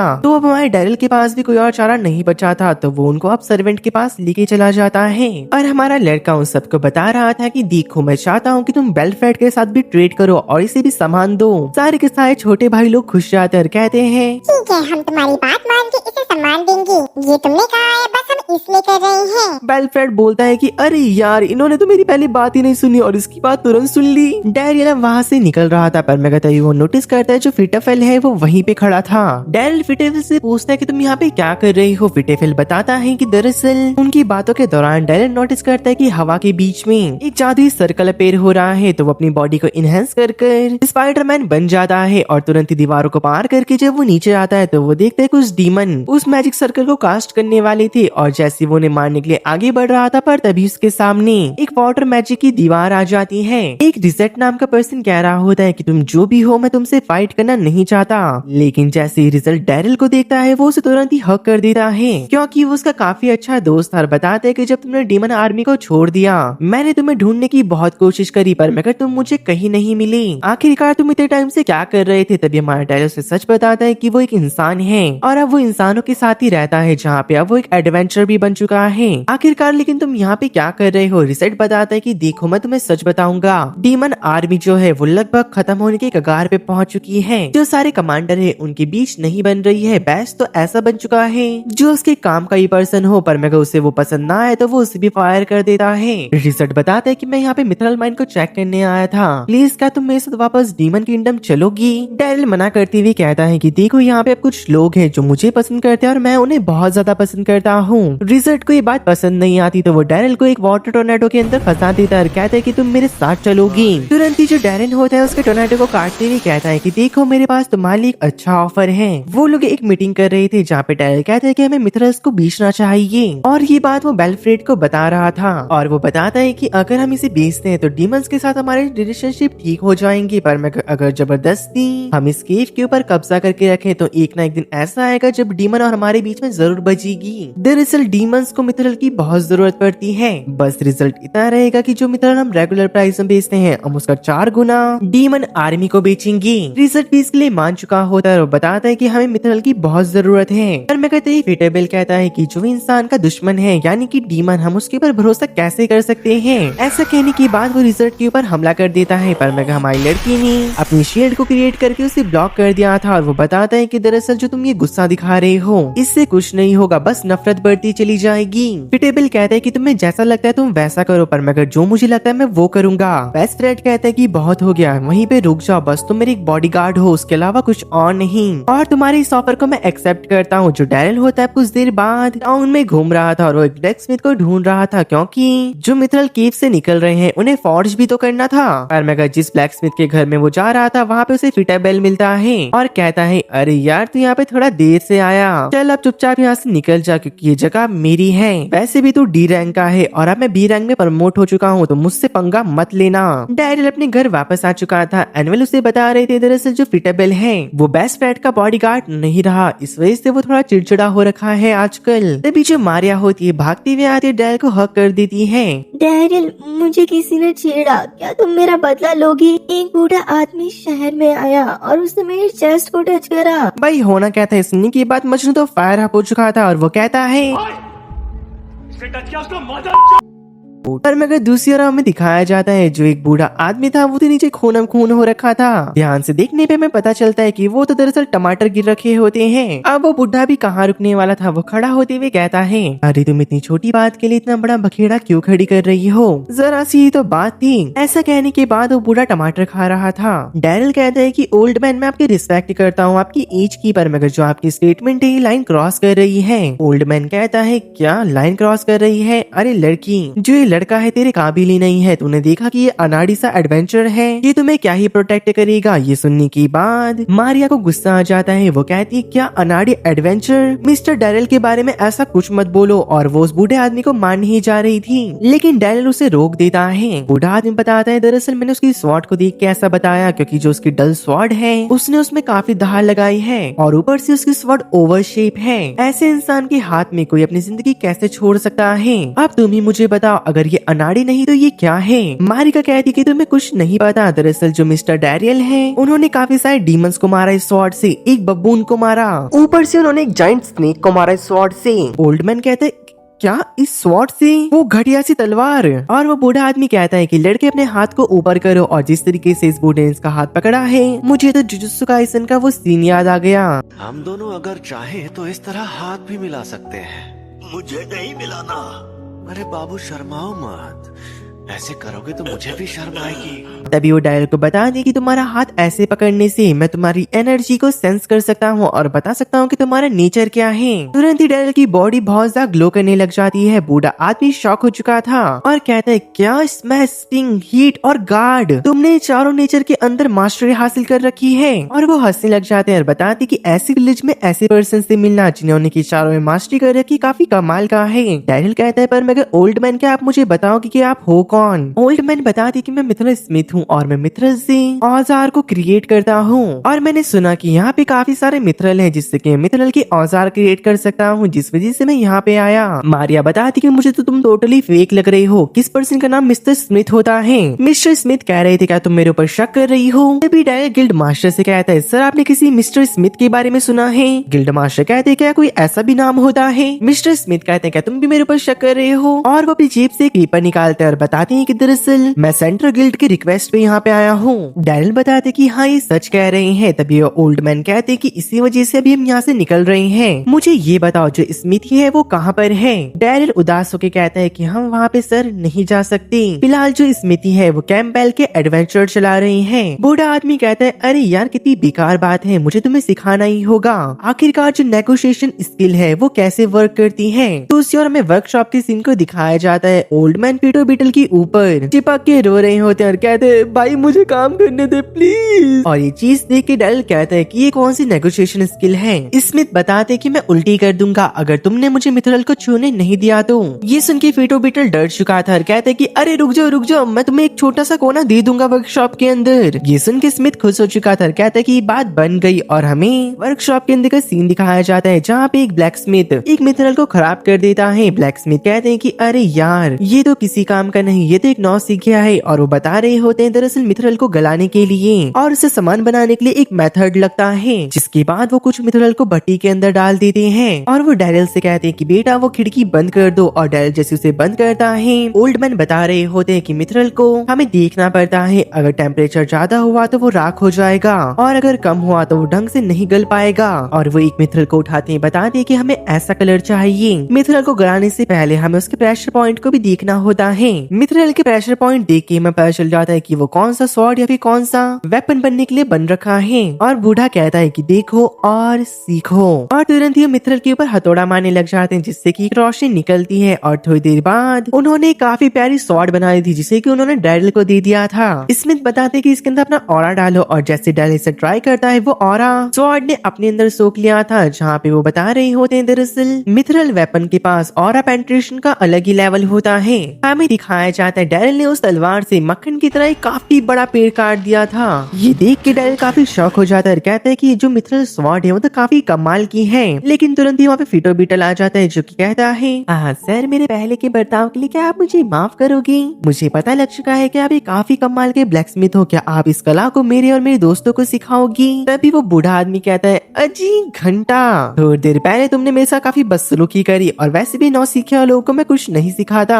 ऐसा कहने के बाद वो डैरिल के साथ वहाँ से जा रहा था। पीटो बीटल को डैरिल के ऊपर काफी गुस्सा आने लग जाता है। आगे जाने के बाद स्मिथ डैरिल से वो स्वॉर्ड मांगने लग चुका था। डैरिल कहता है कि मुझे लगा तुमने मेरे लिए बनाई। पीटो बीटल कहता है कि बेवकूफ मत बनो, जो ये स्वॉर्ड है तुम्हारे लिए परफेक्ट मैच नहीं है। और वो डैरिल को अपना सपना बताने लग चुके थे। वो बताते हैं कि दरअसल मैं चाहता हूँ मिनरल्स का यूज कर मैं इतनी कमाल की चीज बनाऊं, ना तो वो स्वॉर्ड हो, ना ही बो स्पेयर, ना ही कुछ और वेपन, वो एक अलग ही चीज होगी। और जब मैं यहाँ पे आया मैं समझ गया कि मुझे क्या बनाना है, तो तुम मेरा साथ दो। पर मगर डैरिल कह रहा होता है जो पीटो बीटल है अब वो हमें अपनी फॉर्ड और मिनरल्स को नहीं देगा। ओल्ड मैन बता रहे होते हैं दरअसल फॉर्ज का मैंने इंतजाम कर लिया है, और आते वक्त पीटो बीटल के वहाँ से मैंने मिनरल्स को भी उठा लिया। और हमें उनकी फॉर्ज को दिखाया जाता है। पर मैं कमाल लड़का कह रहा था कि आखिरकार तुमने ये कब करा? ओल्ड मैन बता रहे होते हैं दरअसल ये मेरे डिसाइबल ने करा। ये सुन के डैरिल कहता है कि जो ये फर्नेस से तो मैजिकल है। ओल्ड मैन बताते कि हाँ दरअसल इसको मैंने एक ब्लैक मार्केट से खरीदा था। डैरिल कहता है पर मैं ओल्ड मैन इसको यूज करने के लिए तो मैं मैजिक की जरूरत होगी और ह्यूमन मैजिक का यूज नहीं कर सकती। ओल्ड मैन रोते हुए कहते हैं हाँ यार यही तो दिक्कत है। अगले सीन में जो हमारा लड़का होता है उसे रिजल्ट से मदद ली होती है, लेकिन तब तक वहाँ पे कैशियर आ चुका था और वो कहता है मुझे माफ करना सर, मैं आपकी इस काबिल भी नहीं कि मैं आपकी कोई हेल्प कर पाऊँ। आपने मेरी जगह किसी और को दी। अच्छा सिला दिया तूने मेरे प्यार का, यार ने ही लूट लिया घर यार का। तभी ओल्ड मैन कहते हैं अच्छा ये तुम्हारा डीमन दोस्त है, क्या ये हमारी मदद करेगा? रिजल्ट हाँ करता है। वो कहता है पर मैं आपकी ज्यादा मदद नहीं कर पाऊंगा, सिर्फ मैं आपकी कुछ ही मदद कर सकता हूँ। तभी ओल्ड मैन कहते हैं कि हाँ बस मुझे एक वेपन बनाना है और मैं डैरिल का काफी ज्यादा शुक्रगुजार हूँ। मैं तुम्हें बता दूं कि अगर एक स्मिथ ने मिथरल के ऊपर काम करना शुरू कर दिया तो वापस से वो लोहे पे नहीं आ सकता, क्योंकि जो मिथरल की पीटने की आवाज होती है उससे उन्हें बहुत सुकून मिलता है। और डैरियल तुम्हारा शुक्रिया अदा करने के लिए वो स्पेशल वेपन मैं तुम्हारे लिए बनाऊंगा, एक ऐसा वेपन जो कि तुम्हें सूट करे और वो वेपन काफी ज्यादा ऑसम होगा जो कि तुम्हारे चारों एबिलिटी के ऊपर सूट करे। अब थोड़ी देर बाद जो रिजल्ट होता है उसने मैजिक से फर्नेस को चालू कर दिया था। ओल्ड मैन डैरिल को कहते कि यहाँ पे खड़े होकर मेरा मुंह क्या देख रहे हो, जाके ड्रिंक्स लेके आओ। डैरिल भी ड्रिंक्स को लेने जा ही रहा था पर मगर तब तक वहाँ पे फिटो बीटल आ चुका था और वो डैरिल से कहता है कि 1 मिनट में साथ चलूं। और जंगल में आ जाने के बाद फिटो बीटल डैरिल से पूछ रहा था क्या तुम्हें विलेज पसंद है। डैरिल को समझ नहीं आता कि इसका कहने का मतलब क्या है। फिटो बीटल बताता है मुझे लगता है कि तुमने अब तक रियलाइज नहीं करा पर मगर जो ये विलेज है तुम्हें बेवकूफ बना रहा है। अगर मैं तुम्हें समझाऊं तो दरअसल जो मिथरल माइन है तुमने उसे अपने कब्जे में करा था और जिसका सारा प्रॉफिट है वो लक्स विलेज को मिलना चाहिए था, लेकिन कोई और भी है जो कि इसको हड़पना चाहता है और वो है सेंट्रल गिल्ड। डैरिल को समझ नहीं आ रहा होता कि वो कहना क्या चाहता है। फिटो बीटल बताता है क्या तुम मेरे साथ मेरी फोर्सेस को ज्वाइन करना चाहती हो। इस समय पे जो ये विलेज है काफी ज्यादा कमजोर है पर मैं कैंपेल टाउन अगर तुम्हारे साथ होगा तो तुम लड़ाई में आराम से जीत सकते हो। डैरिल उसके ऑफर को रिजेक्ट करते हुए कहता है कि तुमने मेरे करीबियों को चोट पहुंचाई, तुम्हें मेरी चिंता करने की जरूरत नहीं, अगर मेरे साथ कुछ हुआ तो ग्लैडली मैं उसे एक्सेप्ट कर लूंगा। ये सुनने के बाद फिटो बीटल अपने ग्लव को निकालता है, डैरिल के ऊपर फेंक देता है और कहता है कि इसे उठा के मुझे दो। डैरिल भी कुछ समझता नहीं और उसे उठा के दे देता है। फिटो बीटल वहाँ से जाते हुए कहता है कि कल सुबह तुम्हारा वेट मैं विलेज प्लाजा में करूंगा। अब जब वो गिल्ड में वापस आता है तो गिल्ड मास्टर बताते हैं कि उसने तुम्हें डुअल के लिए चैलेंज करा। मुझे लगता है कि दरअसल फिटो बीटल उस माइन को अपने कब्जे में करना चाहता है। मारिया कहती कि डैड इसमें प्रॉब्लम क्या है, जो हमारा डैरियल है वो आराम से जीत जाएगा। गिल्ड मास्टर बता रहे होते कि एक डी रैंक वाला बी रैंक से लड़े, ये तो ऐसा होगा जैसे एक चूहे बिल्ली का खेल हो। डरावनी बात सबसे ज्यादा इसमें ये है कि अगर जीतने वाला अपने अपोनेंट को मार भी दे तब भी उसे कोई सजा नहीं मिलती, क्योंकि डुअल मैच होते ही इसलिए है ताकि तुम अपने अपोनेंट से अपना रिवेंज ले सको। लिजर्ड पूछ रहा होता है कि तब क्या होगा अगर डैरियल लड़ाई को ना लड़े तो। गिल्ड मास्टर बताते हैं कि एक्चुअली ये डैरियल की हार होगी और जो माइन है वो फिटो बीटल के पास चली जाएगी। कैशियर कह रहा होता है कि कोई बात नहीं, माइन को जाने दो, माइन इतनी हमारे लिए इम्पोर्टेंट नहीं है, हमें बड़े भाई चाहिए और वैसे भी इतने सालों से हम बिना माइन के रह रहे थे। गिल्ड मास्टर उसकी ये बात सुनने के बाद कहते हैं कि तुमने ठीक कहा, जो ये डुअल है मैं इसे कैंसिल करवा दूंगा। डैरियल मना कर रहा होता है कि आप ऐसा कुछ नहीं करोगे पर मगर तभी वहाँ पे ओल्ड मैन आते हुए बताते हैं कि डैरियल मेरे साथ बाहर चलो, मैं तुम्हें सिखाऊंगा कि आखिरकार मिथरल वेपन को कैसे यूज करा जाता है। अब थोड़ी देर बाद जो डैरियल होता है अपनी प्रैक्टिस कर रहा था, मारिया उसके पास आती हुई चाय लेके आती है और कहती कि थोड़ा रेस्ट कर लो। डैरियल रेस्ट करता है और मारिका पूछ रही होती क्या आप सच में लड़ोगी। डैरियल हाँ करता है और वो बताता है कि मैं खुश हूँ कि मेरे जैसे के लिए जिसके पास अपना घर भी नहीं है उसके लिए सब लोग चिंता कर रहे हैं, तो मैंने डिसाइड कर लिया है मैं लड़ूंगा। मारिका कहती कि ठीक है तो कल मैं आपके लिए स्ट्यू बनाऊंगी जो आपका फेवरेट है, तो बस मैं इतना चाहती हूँ कि आप कल जिंदा वापस आना। डैरियल कहता है कि मैं प्रॉमिस करता हूँ। मारिका वहाँ से जाते हुए कहती तो फिर ठीक है, तो मैं स्ट्यू बनाने की तैयारी करती हूँ। अगले दिन हमें डैरियल के प्रैक्टिस को दिखाया जाता है जो कि काफी अच्छी करी होती है उसने। सब लोग डुअल को देखने के लिए आ रखे थे। यहाँ पे जो फिटो बीटल होता है उसने अपने मिथरल्स के वेपन बनाए थे और वो कह रहा होता है कि डैरियल मुझे पता है कि तुमने ही मिथरल्स के वेपन बनाए होंगे तो मुझे दिखाओ जरा। और डैरियल अपने एक चाकू को बाहर निकालता है। ये देखने के बाद फिटो बीटल हंस रहा था। क्या वो बुढ़ा तुम्हारे लिए बस यही बना पाया? कितनी शर्म की बात है। तभी गिल्ड मास्टर रूल को बता रहे होते हैं कि अगर एक जना सरेंडर कर देता है तो लड़ाई वहीं पे रुक जाएगी या फिर कोई लड़ने की हालत में नहीं बचता तो, और अगर मुझे लगा कि यहाँ पे कुछ ठीक नहीं चल रहा है तो लड़ाई को मैं खुद रोक दूंगा। डैरियल अपने मन में कह रहा था मुझे इस लड़ाई को जीतना होगा वरना वो सारे विलेजर वापस से रोड पे आ जाएंगी और उन नन्हे सर्वेंट्स को भी काफी ज्यादा काम करना पड़ेगा। मुझे अपने लिए नहीं पर मगर उन सब के लिए मुझे जीतना होगा। लड़ाई शुरू होती है पर मगर पीटो बीटल कह रहा था कि अगर अभी भी तुम अपना वेपन चेंज करना चाहते हो तो तुम्हारे पास मौका है। लेकिन अचानक से डैरियल ने उसके कंधे का आर्मर तोड़ दिया था। पीटो बीटल कहते कि ये क्या था? डैरियल कहते कि अगर तुम मेरा अटैक नहीं देख पाए तो सरेंडर कर दो, मैं तुम्हें मौका दे रहा हूँ। पीटो बीटल उसके ऊपर अटैक करने के लिए आगे बढ़ रहा था पर मगर डैरियल ने उसके ऊपर अपने ब्लेड को लंबा करके अटैक कर दिया।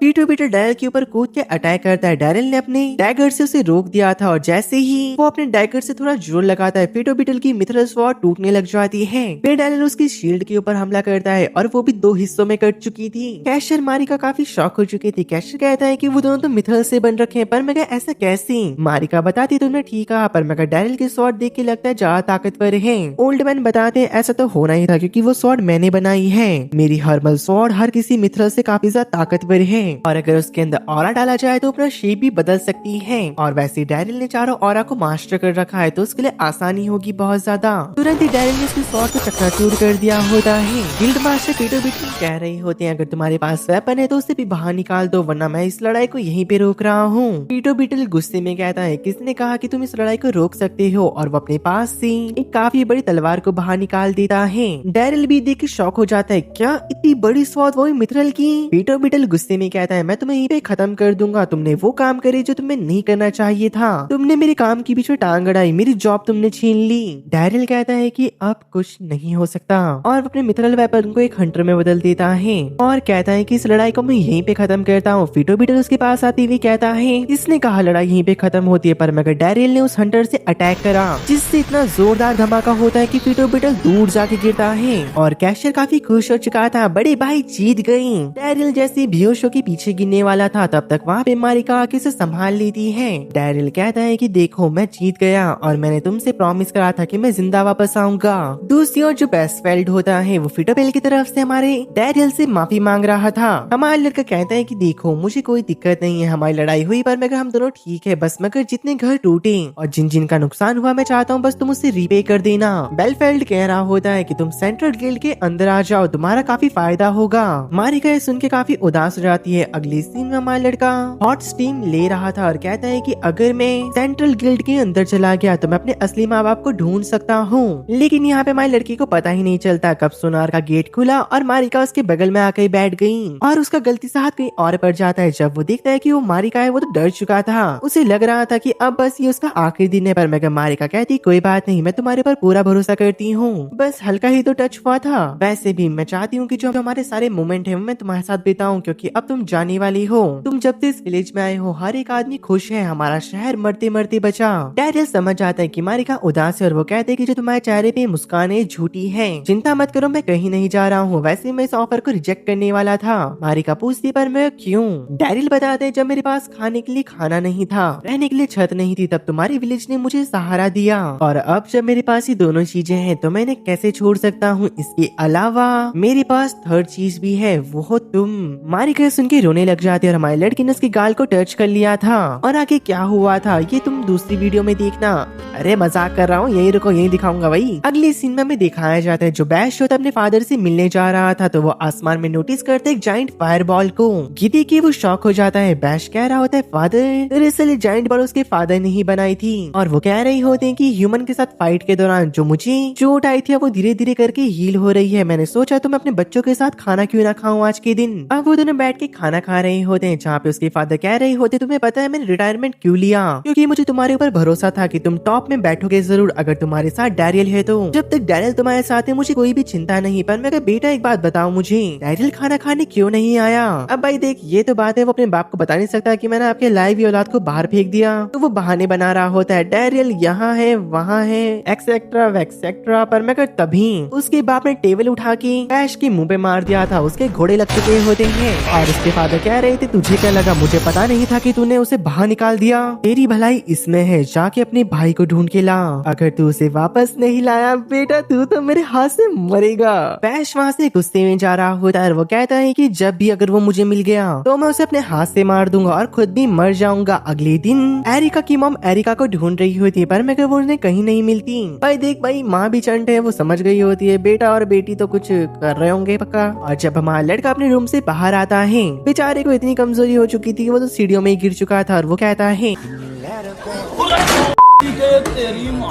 एरिका के फादर कह रहे होते, अरे बेटे क्या हो गया, तुम इतने कमजोर कैसे हो गए, तुम नीचे गिर गई। अरे यार इसे दूध पिलाओ, इसे कुछ तो खिलाओ। अब वो लोग खाने खा रहे होते हैं पर मैं कुछ ऐसे सवाल आ रहे थे जिससे कि वो दोनों डरने लग जाते हैं और वो कहते हैं कहीं इन्हें पता तो नहीं चल गया। अब हमें दिखाया जाता है जो हमारा लड़का होता है मारिका की मॉम की मदद कर रहा था। उसकी मॉम उसके पास आती हुई कहती है क्या हुआ बता तो, मुझे यकीन है कि तुम मारिका के साथ ऐसे ही खुश रहोगी। अब हमें पता चलता है कि हमारा लड़का कन्फेस करने जा रहा था उसकी मॉम से पर मगर पीछे से मारिका के फादर आ जाते हैं और वो कहते हैं कि बेटा जरा इधर आना, मुझे तुझसे कुछ बात करनी है। हाथ में कुल्हाड़ी, बाप गुस्से में, बेचारे की तो फट के हाथ में आ जाती है पर मगर हमें पता चलता है मारिका के फादर से कुछ कहने वाले थे पर मगर हमारी लड़की को लग रहा था अंकल जी कुछ कहे उससे पहले मैं ही कह देता हूँ। दोनों साथ में कहते हैं क्या तुम यहाँ की मेयर बनोगी? मुझे माफ करना, मैंने आपकी बेटी के साथ वो कर दिया है। क्या कर दिया तूने मेरी बेटी के साथ? अरे कुछ नहीं, क्या आप मुझे यहाँ का मेयर बनाना चाहते? पर मैं ऐसा क्यों? वो बता रहे होते हैं दरअसल मिथरल माइन को तुमने अपने अंडर में लिया है, तुम्हारी वजह से हमारा गांव काफी प्रसिद्ध हो गया, अब लोग इसे जानते हैं और जितना ये हमारा घर है उतना ही ये तुम्हारा घर भी है। उनकी सारी बातें सुनने के बाद हमारा लड़का कहता है कि ठीक है तो मैं अपनी शर्त रखता हूँ, मैं चाहता हूँ प्लीज सर क्या आप अपनी बेटी की शादी मेरे से करोगी? वो पहली पर्सन है जिसने की मुझे मेरे घर से निकालने के बाद अपनाया, मैं आपको वादा करता हूँ कभी उसकी आंखों में आंसू नहीं आएंगे। साला झूठ बोल रहा है, अभी भी रो रही देख वो। ऐसा कहने के बाद वो मारिका के पास जाता है, उससे पूछता है क्या मारिका तुम मुझसे शादी करोगी? मारिका तो भाई कंट्रोल ही नहीं कर पाती, वो उसके पास भागती हुई जाती है, गेट टूटा है पर मगर इस बार वो दोनों जमीन की जगह आसमान में होते हैं और वही सारी बातें जिसके साथ जिएंगे साथ मरेंगे और हम दोनों रहेंगे। मारिका कहती हम दो नहीं हम 3 होने वाले हैं। देखो भाई पिछली रात जो हुआ इससे अब ये 3 हो जाएंगे, अब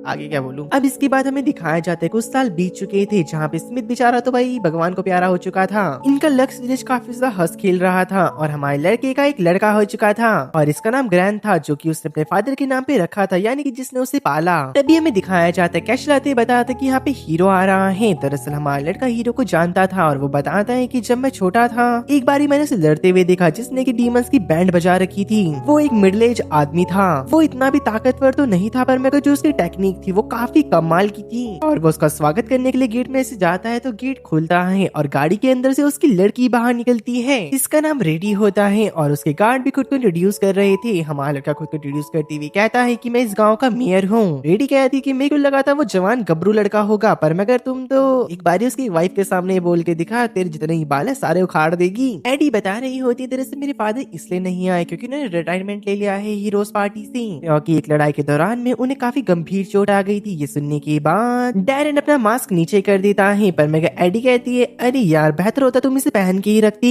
वो सब विलेज को एक्सप्लोर कर रहे थे पर मगर एडी बता रही होती कि हमारा मेन मिशन यहाँ पे आने का, हमें मिथलर वेपन चाहिए और वो पीछे घूम के कह रही होती है मुझे यहाँ के गाँव के लोग बहुत ज्यादा पसंद आए, ये काफी अच्छे हैं। भाई साहब इतना बोलना भी नहीं आ रहा था, इसे ये भी हाथ में लिख के आई थी, झूठी तारीफ कर रही है चुड़ैल सी। डैरेन भी ऐसा ही कह रहा होता है। थोड़ी देर बाद वो डैरेन के घर जाते हैं जहाँ पे मारी उनके लिए खाना लगाने चली जाती है और ग्रैंड हमारी लड़की के पास होता है पर मगर रेडी को ग्रैंड के साथ खेलना था और वो उसे काफी क्यूट लग रहा था पर मगर भाई अगर वो ऐसे मांगेगी तो और तो माइनस हो जाएगा उसका, ऐसा ही उसका मानना था। तो वो हमारे लड़के को कहती है कि अगर तुम थक चुके हो तो ग्रैंड को तुम मुझे दे सकते हो। डैरेन समझ चुका था कि रेडी को ग्रैंड के साथ खेलना है तो ग्रैंड को वो उसे पकड़ा देता है पर मगर ग्रैंड तो हमारा मेन कैरेक्टर का लड़का ही है, बाप ऐसा तो बेटा कैसा होगा। वो खेलना शुरू कर देता है, आई मीन कुछ ज्यादा ही तगड़ा खेलना शुरू कर देता है और जो रेडी होती है वो भी कुछ नहीं बोल पा रही होती है, बस भाई वो भी चुपचाप। अब अगले दिन वो सब लोग ब्रेकफास्ट कर रहे थे। रेडी बताती कि हमें यहाँ पे मिथरल वेपन चाहिए। डैरेन के फादर इन लॉ कह रहे होते हैं कि बेटा ये काम तो तुम संभाल लोगे ना। हमारा डैरेन भी हाँ कर देता है। अब वो लोग फोर्ज के अंदर आते हैं जहाँ पे डैरेन हमारे ठर की बुढ़े ने जो उसे सिखाया था वो सब बता रहा होता है। यार पर मैं अगर बेचारे की डेथ हो गई यार, अच्छा नहीं लगा यार सुन के।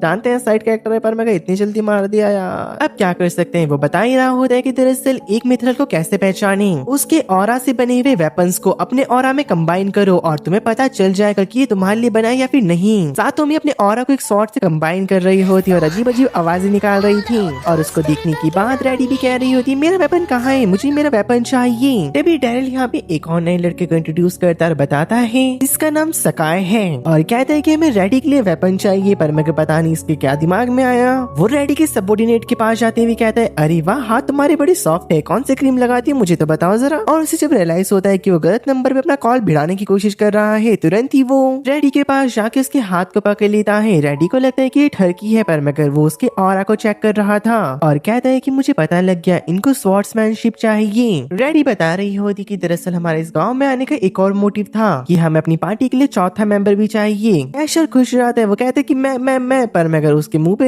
करारा तमाचा लगता है जब उसे पता चलता है कि उनकी पार्टी के 4th मेंबर के लिए गांव में एक टूर्नामेंट करा जा रहा है। काफी सारे लड़कों ने भाग लिया होता है, उनके हाथ में रियल वेपन होते हैं, रियल कवच होते हैं और बाकी सारे इक्विपमेंट। पर मगर हीरो की टीम के पास लकड़ी के डंडे, बर्तन या फिर कुछ चमचे होते हैं, लेकिन इससे ही वो सबकी ऐसी की तैसी करके रख देते हैं। रेडी अपने मन में कह रही होती है मैं काफी सारे गाँव में गई, मैंने काफी सारे लोगों की चुनौतियों को एक्सेप्ट करा, पर मगर हमेशा मुझे निराशा ही हासिल लगी और इस गांव में मुझे लगता है कि ऐसा ही होगा। लेकिन तभी रेडी के मुंह के बगल से एक तीर गुजरता है जो कि उसने काफी करीबी से डॉज करा था और इसे मारने वाला कोई और नहीं हमारा कैशर होता है। उसे नोटिस करते साथ ही रेडी बड़ी फुर्ती में उसकी तरफ निकल पड़ती है। कैशर उसके ऊपर काफी अटैक करता है, पर मगर हमारी रेडी सारे अटैक को डॉज करती हुई कहती है स्ट्रॉन्ग है, पर मगर उतना भी खास नहीं। अब तक कैशर ने जितने भी तीरों को यूज कर दिया था उन सबको वो कंट्रोल कर रेडी के ऊपर अटैक करवा देता है। रेडी ने उस सारे तीरों को काट दिया था। कैशर तैयार होता है अपना पहला अटैक करने के लिए। रेडी भी समझ चुकी थी तो वो अपनी बॉडी को काफी ज्यादा ग्लो करती है जिससे कि कैशर कुछ देख नहीं पाता और रेडी का अटैक को थ्रो करने ही वाली थी, लेकिन उससे पहले उसके सामने एक सेब आ जाता है। वो रुक चुकी थी और ये थ्रो करने वाला कोई और नहीं डैरन होता है, जिसे देख के वो समझ जाती कि इन सब में सबसे ज्यादा ताकतवर होशियार वही है। कैशर डैरन के पास रोते हुए आता है, कहता है कि मैं हार गया, लेकिन हमारा लड़का उसे बड़े प्यार से कहता है कोई बात नहीं, तुम्हारे पास काफी सारे मौके आएंगे जिंदगी में जहाँ पे तुम अपनी काबिलियत को साबित कर पाओगी और वैसे भी तुम इस गांव के सबसे पहले एडवेंचर हो, सबसे होनहार भी। लेकिन तभी रेडी उनके पास आती है और कहती है कि मुझे तुम्हारे साथ डुएल करना है, पर मगर डैरन कहता है कि मुझे माफ करना, जब से मैं मेयर बना हूँ मैंने एडवेंचरिंग करना छोड़ दिया है, मुझे माफ करना। पर मगर रेडी बिना कुछ बोले उसके ऊपर अटैक करती हुई कहती है तुम्हारे अंदर से जो ऑरा मुझे फील हो रहा है वो फर्स्ट हीरो की तरह है। और ऐसा कहने के बाद उनकी लड़ाई शुरू हो जाती है जहाँ पर डैरन ने उसके अटैक को ब्लॉक कर लिया था अपने चाकू से और अपने चाबुक को बाहर निकालकर रेडी को हवा में उठा दिया था। रेडी हार मानने की मूड में नहीं होती, जहाँ पे वो हमारे डैरन के ऊपर जोरदार अटैक करती है। डैरन ने उसके अटैक को ब्लॉक कर जैसे ही पीछे हट रहा था, पर मगर रेडी उसको कहीं जाने नहीं दे रही होती, वो उसके ऊपर अटैक कर एक पहाड़ी की क्लिप को काट देती है। उसके साथ ही समझ चुके होते हैं कि रेडी काफी सीरियस हो चुकी है और रेडी के मन में चल रहा था इतने वक्त से जिस चौथे पर्सन को मैं ढूंढ रही हूँ वो कोई और नहीं डैरियन है। अगर मैं हार भी गई तो यहाँ पे कोई भी शर्मिंदगी वाली बात नहीं होगी। और वो अपना आखिरी अटैक प्रिपेयर कर रही थी और उस अटैक का नाम एयर बीस्ट होता है। उसे देखने के बाद डैरन समझ चुका था कि ये वो अटैक है जो कि लास्ट हीरो ने डीमन किंग के ऊपर करा था। और जैसे ही रेडी उस अटैक को थ्रो करती है, हमारे लड़के ने उस अटैक को एनालाइज कर लिया था और सेम अटैक उस अटैक के ऊपर भी मारता है। काफी ज्यादा धूल उड़ती है और जब छटती है रेडी कहती है कि प्लीज हमारी टीम को ज्वाइन कर लो, पर मगर हमारा लड़का मना करते हुए कहता है कि नहीं, मैंने एडवेंचरिंग करना छोड़ दिया है। अब वो अपने बच्चे को रात को दूध पिला रहा था। रेडी उसके पीछे आते हुए कहती कि तुम मना क्यों कर रहे हो। डैरन बताता है कि दरअसल मैं अपनी फैमिली के साथ रहना चाहता हूँ और जो मेरा छोटा सा बच्चा है मुझे इसे बड़े होते हुए देखना है। रेडी अगर डैरन को नहीं जानती होती तो वो इस पे यकीन कर लेती, पर मगर वो कहती कि नहीं तुम झूठ बोल रहे हो, मैं तब तक ट्राई करूंगी जब तक तुम हाँ ना बोल दो।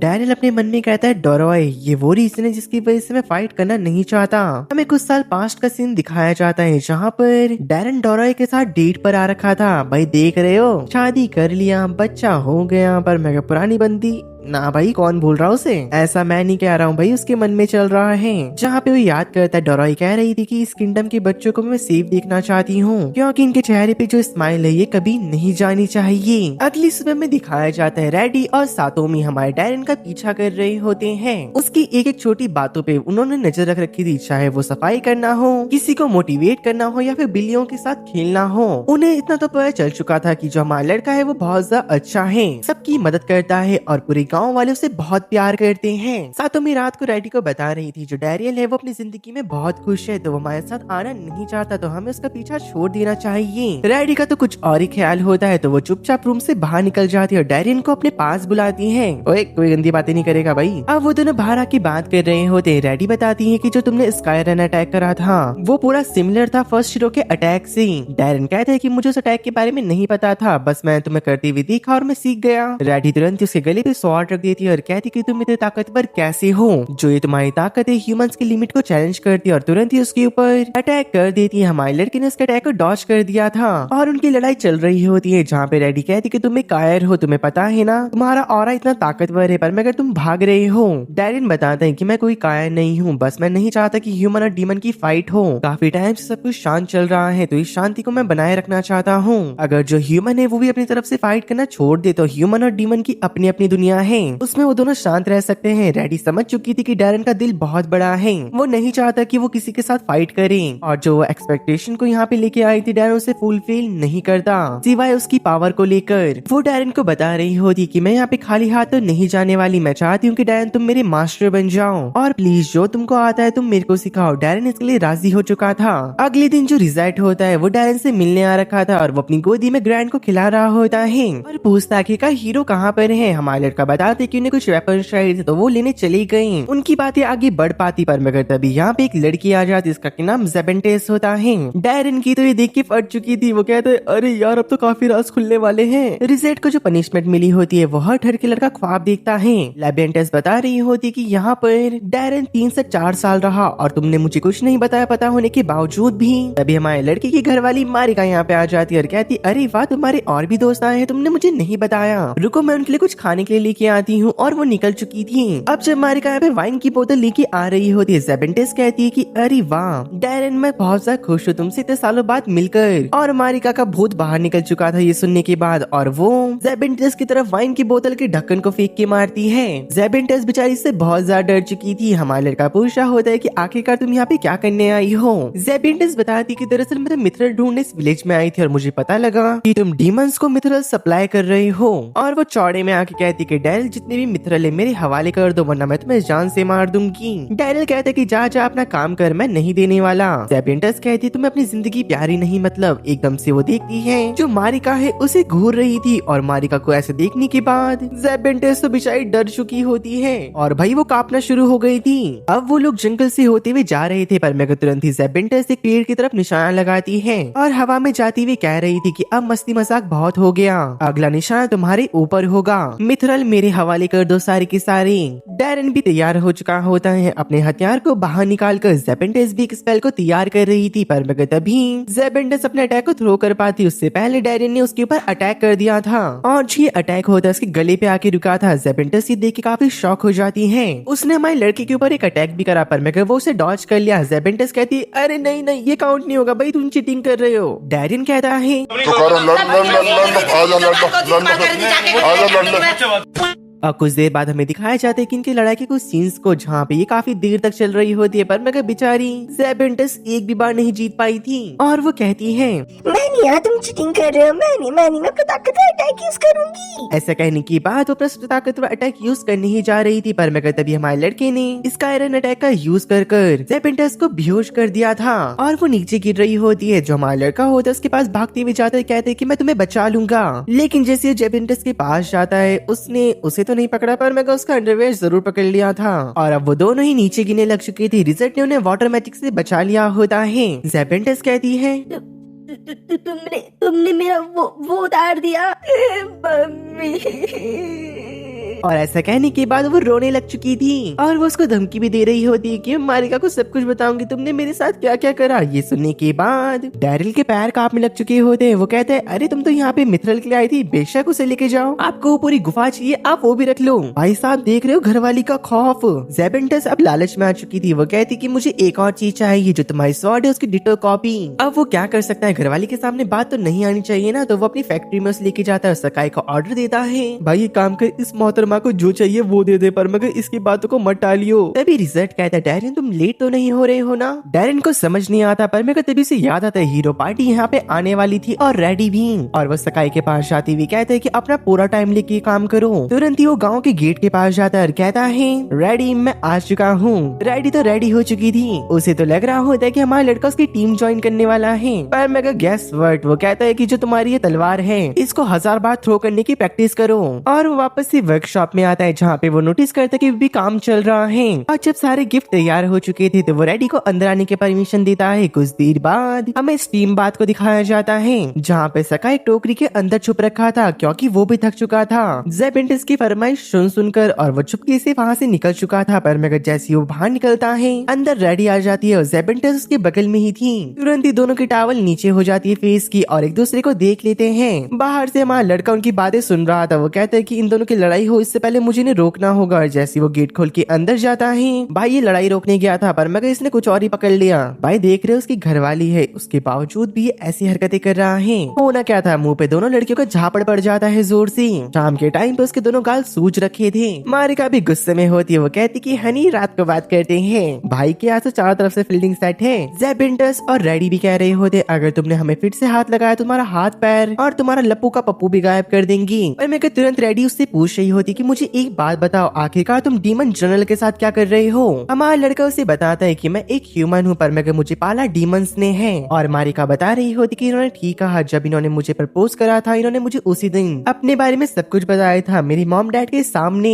लेकिन फिर भी तब मैंने उन्हें एक्सेप्ट करा क्योंकि मैं उनसे प्यार करती थी। और यहाँ पे सुनने के बाद डैडी कह रही होती है पर मगर एक डीमन का इस विलेज में रुकना क्या सही रहेगा। मारिका कहती कि मुझे और मेरे गांव वालों को कोई प्रॉब्लम नहीं तो हमें तो चलेगा, बाकी तुम्हें जो करना है खाना खाने की बात कर लेना। लेकिन वो दोनों सुनने कहाँ वाली थी, वो तुरंत भागते हुए जाते हैं वेपन फैक्ट्री के अंदर। और पूरी रात उन्होंने सकाई से काम कराया और अपने अपने मनपसंद वेपन बनाए। सकाई बेचारे के तो घोड़े लग रखे थे और अब इन दोनों की फाइट शुरू हो जाती है। अब तक हमने देखा जो रेडी और ज़ेबेंटिस की लड़ाई हो रही होती है वो कंटिन्यू चल रही थी। लड़ाई की जगह मुझे तो कुछ और ही लग रहा था, पर मेरे सच में उनकी लड़ाई काफी टक्कर की चल रही थी। दोनों में से कोई भी हार मानना नहीं चाह रहा था। लेकिन अब दोनों की खिसकनी शुरू हो जाती है जहाँ पे वो अपना एक दूसरे के ऊपर ताकतवर अटैक करते हैं। चारों तरफ तबाही मचना शुरू हो चुकी थी। साटोमी ने तो सबको प्रोटेक्ट करने के लिए एक बैरियर बना दिया था, पर मगर जब हमारी लड़की को लगता है कि साटोमी का बैरियर ज्यादा देर टिक नहीं पाएगा तो वो भी उसकी कॉपी करके एक बैरियर बना लेती है। साटोमी कहती है तुमने कैसे करा। डैरिल कहते हैं अरे कुछ नहीं, पूर्वजों की कृपा है, जॉनी भैया का सर पे हाथ है तो हो जाता है। तब तक जो हमारा ग्रैंड होता है वो भी जाग चुका था और उसकी नजर रेडी और ज़ेबेंटिस के ऊपर जाती है, आई मीन उनके कहीं और पर, और वो खुश हो चुका था। भाई आखिरकार बेटा किसका है। उनके पास वो गोल गोल घूमता हुआ पहुंच जाता है, लेकिन उनके पास पहुंचने से पहले उसके ऊपर एक चट्टान टूट के गिरने वाली थी। डैरिल तुरंत ही उसे पकड़ लेता है। डैरिल को बचाने के लिए बीच में रेडी आ जाती है और रेडी को बचाने के लिए बीच में ज़ेबेंटिस आ जाती है और अपनी मैजिक का यूज करके उसे चट्टान को तोड़ दिया था।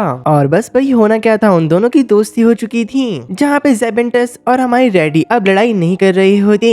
मारिका भी काफी खुश होती है, वो कहती कि अगर सब कुछ ऐसे ही सॉल्व हो जाए तो डीमन और ह्यूमन दोनों साथ में रह सकते हैं। ऐसे करते हुए कुछ दिन बीत चुके होते हैं। शाशा प्रीवियस हीरो को यहाँ पे लेके आ गई थी और प्रीवियस हीरो का नाम लैंसेल होता है। लेकिन डैरिल की बुरी किस्मत, वहाँ पर ज़ेबेंटिस बोलती हुई आ रही थी कि डैरिल खाना बन चुका है, अंदर चलो। डैरिल डर चुका था, अगर लैंसेल को पता चल गया ज़ेबेंटिस एक डीमन है तो वो उसे यहीं पे मार देगा। और तुरंत ही वो ज़ेबेंटिस के पास जाते हुए कहता है कि चुपचाप यहाँ से निकल जाओ। दरअसल ये वही है जो कि प्रीवियस हीरो थे और उन्होंने ग्रैंड बाजा के अटैक को सरवाइव कर रखा है। माहौल काफी गर्मा गर्मी का हो रखा था, पर मैं कहता वहाँ पे एक छोटी सी बच्ची आती है। डैरिल को लगता है कहीं इन्हें गुस्सा ना आ जाए, लेकिन इसका अपोजिट जो हीरो होता है बच्चों के साथ खेल रहा था और जो लैंसेल होता है दरअसल वो सारे बच्चों के साथ खेलने लग चुका था। जहाँ पे गाँव के सारे लोग हीरो से मिलने आ रखे थे। अब सब लोग अंदर होते हैं जहाँ पे लैंसेल ज़ेबेंटिस से हाथ मिलाते हैं। डैरिल उसे समझा रहा था कि मैजिक का यूज बिल्कुल मत करना वरना तुम मारी जाओगी। डैरिल लैंसेल से पूछता है कि सर आखिरकार आप यहाँ पे क्या कर रही हो। अब वो उसकी बातों का जवाब देते हुए कहते हैं कि मैं यहाँ पे रेडी को लेने आया हूँ। मुझे पता चला है कि कुछ महीनों से बस ये फालतूगिरी कर रही है, ना इसने कोई ट्रेनिंग करी ना इसने कुछ इम्प्रूव करा। और लैंसेल का मानना ये था कि मेरे बाद अब ये हीरो बनेगी तो मेरे को इसका ध्यान तो रखना ही होगा, तो खुद मैं इसे पर्सनल ट्रेनिंग दूंगा। क्योंकि पिछले वॉर के दौरान जब मैं गंभीर रूप से घायल हो गया था पर मैं अब मैं रिकवर कर चुका हूँ। गाइस सोचने वाली बात है जो ग्रैंड बाजा है वो भी गंभीर रूप से घायल हुए थे और ये भी, यानी कि इन दोनों की पावर इक्वल तो है करीब करीब। हमारा लड़का सोच रहा था कि ये अच्छा टाइम है मैं जेबिंटस को यहाँ से भगा सकता हूँ इस मौके को देखकर। लेंसिल कह रही होती मुझे एक बात बताओ, जो खिड़की के बाहर कूद रहा है आखिरकार ये है कौन। थोड़ी देर बाद दिखाया जाता है कि रेडी लेंसिल के साथ प्रैक्टिस कर रही होती है, जहाँ पे लेंसिल रेडी के सारे अटैक को डॉज कर रहे थे, वो भी कुछ काम करते करती। और तभी रेडी काफी ज्यादा ताकतवर अटैक करती है, जहाँ पे लेंसिल ने उसे अपनी 2 उंगलियों के बीच रोक लिया था और उसी पोजीशन में उसे उठा के नीचे पटक देता है और कहता है कि बाय द वे रेडी, मैं तुमसे एक बात पूछना चाहता हूँ कि तुमने काफी ग्रो करा है और ये तुमने कहाँ से सीखा। रेडी बता रही होती दरअसल जब मैं इस विलेज में आई तो मैंने देखा कि डैरिल काफी ज्यादा ताकतवर है, उन्होंने ही मुझे ट्रेन करा और बाय द वे आज तक मैं जितने भी एडवेंचर्स से मिली ये उनमें सबसे ज्यादा ताकतवर है। और भाई बस होना क्या था, लेंसिल तो कह रहा होता है भाई रेडी हो जा, अब मैं तेरे से फाइट करूंगा। सारे गांव वाले बोल रहे होते हैं डैड इनके सामने मत जाना, अगर तुम इनके सामने गए तो तुम मारे जाओगी। लेकिन भाई कैशर अलग ही फॉर्म में वो कहता है कि मैं अपने भाई की तरफ हूँ, मेरा भाई जरूर जीतेगा। और भाई यहाँ देखो भाई पूरा भाईचारा निभा रहा है वो अपना। और भाई देखो भाईचारा ऑन द टॉप कहते हुए हमारा लड़का भी आगे आते हुए कहता है कि ठीक है मैं तुमसे फाइट करूंगा, पर मगर जब वो लेंसिल की ऑरा को देखता है तो उसकी भी फट चुकी थी। वो कहता है सर जरा थोड़ा खाना खुना खा ले, मुझे भूख लग रही है, उसके बाद खिलते हैं। लेंसिल भी मान चुका होता है, अब वो लोग बाहर बैठ के कुछ खा रही थी। तभी लेंसिल अचानक से कुछ महसूस करता है। दूसरी ओर हमें दिखाया जाता है जेबिंटस इन्हें देख रही होती है, उसे तो लग रहा था कि जो लेंसिल है उसे महसूस नहीं कर पाएगा। अचानक से उसके सामने कपड़ा उड़ते हुए जाता है, अपने मैजिक का यूज कर उसने वो कपड़े को पकड़ लिया था। और बस भाई होना क्या था, हवा का रुख चेंज होता देख लेंसिल समझ चुका होता है कि बस भाई यहाँ पे कोई मैजिक यूजर है यानी कि डीमन। और वो अपने वेपन को निकाल के हवा में थ्रो करता है और जो उसका वेपन था जेबिंटस के कपड़ों में जा लगा था, जिससे कि वो अटक चुकी थी। और तुरंत ही वहाँ पे लेंसिल भी आ चुके होते और कहते हैं कि ठीक है मुझे माफ कर दो लड़की, तुम मुझे बहुत पसंद आई, पर मगर अब मुझे पता चल चुका है कि तुम एक डीमन हो, तो मैं तुम्हें खत्म करने जा रहा हूँ। और वो उसे खत्म कर पाते उससे पहले वहाँ पे डैरिल आ चुका था, उनके अटैक को वो रोक देता है, जहाँ पे लेंसिल कहते हैं कि बेटा साइड हो जा, हमारी फाइट हम बाद में लड़ेंगे। डैरिल कह रहा होता है कि मैंने ग्रैंड बाजा से सुना था कि जो लेंसिल है वो एक दरिंदा है, वो डीमन को मारे बिना उन्हें नहीं छोड़ता। और डैरिल यहाँ पे ये भी समझ चुका था कि लड़ाई उसे खुद ही निपटनी होगी। तभी लेंसिल आगे बढ़ रहे होते हैं, पर मगर डैरिल ने उनके ऊपर अटैक करके उन्हें रोक दिया था। लेंसिल कह रहे होते हैं कि मेरे को मत रोको। डैरिल उनके पीछे से अटैक करता है, पर मगर उन्होंने वो भी ब्लॉक कर लिया था। और इसी का फायदा उठा के डैरिल ने अपने स्वॉर्ड को हंटर में बदलकर जेबिंटस को अपने पास खींच लेता है और दोनों के दोनों नीचे गिर चुकी थी। लेंसिल इसका फायदा उठा के उनके ऊपर अटैक करते हैं, पर मगर हमारे लड़के ने टाइल को ऊपर उठाकर उसके ऊपर प्रोटेक्शन मैजिक का यूज करा, पर मगर उसका मैजिक किसी काम नहीं आता और उनके पीछे से रेडी और कैशर भी आ चुके थे।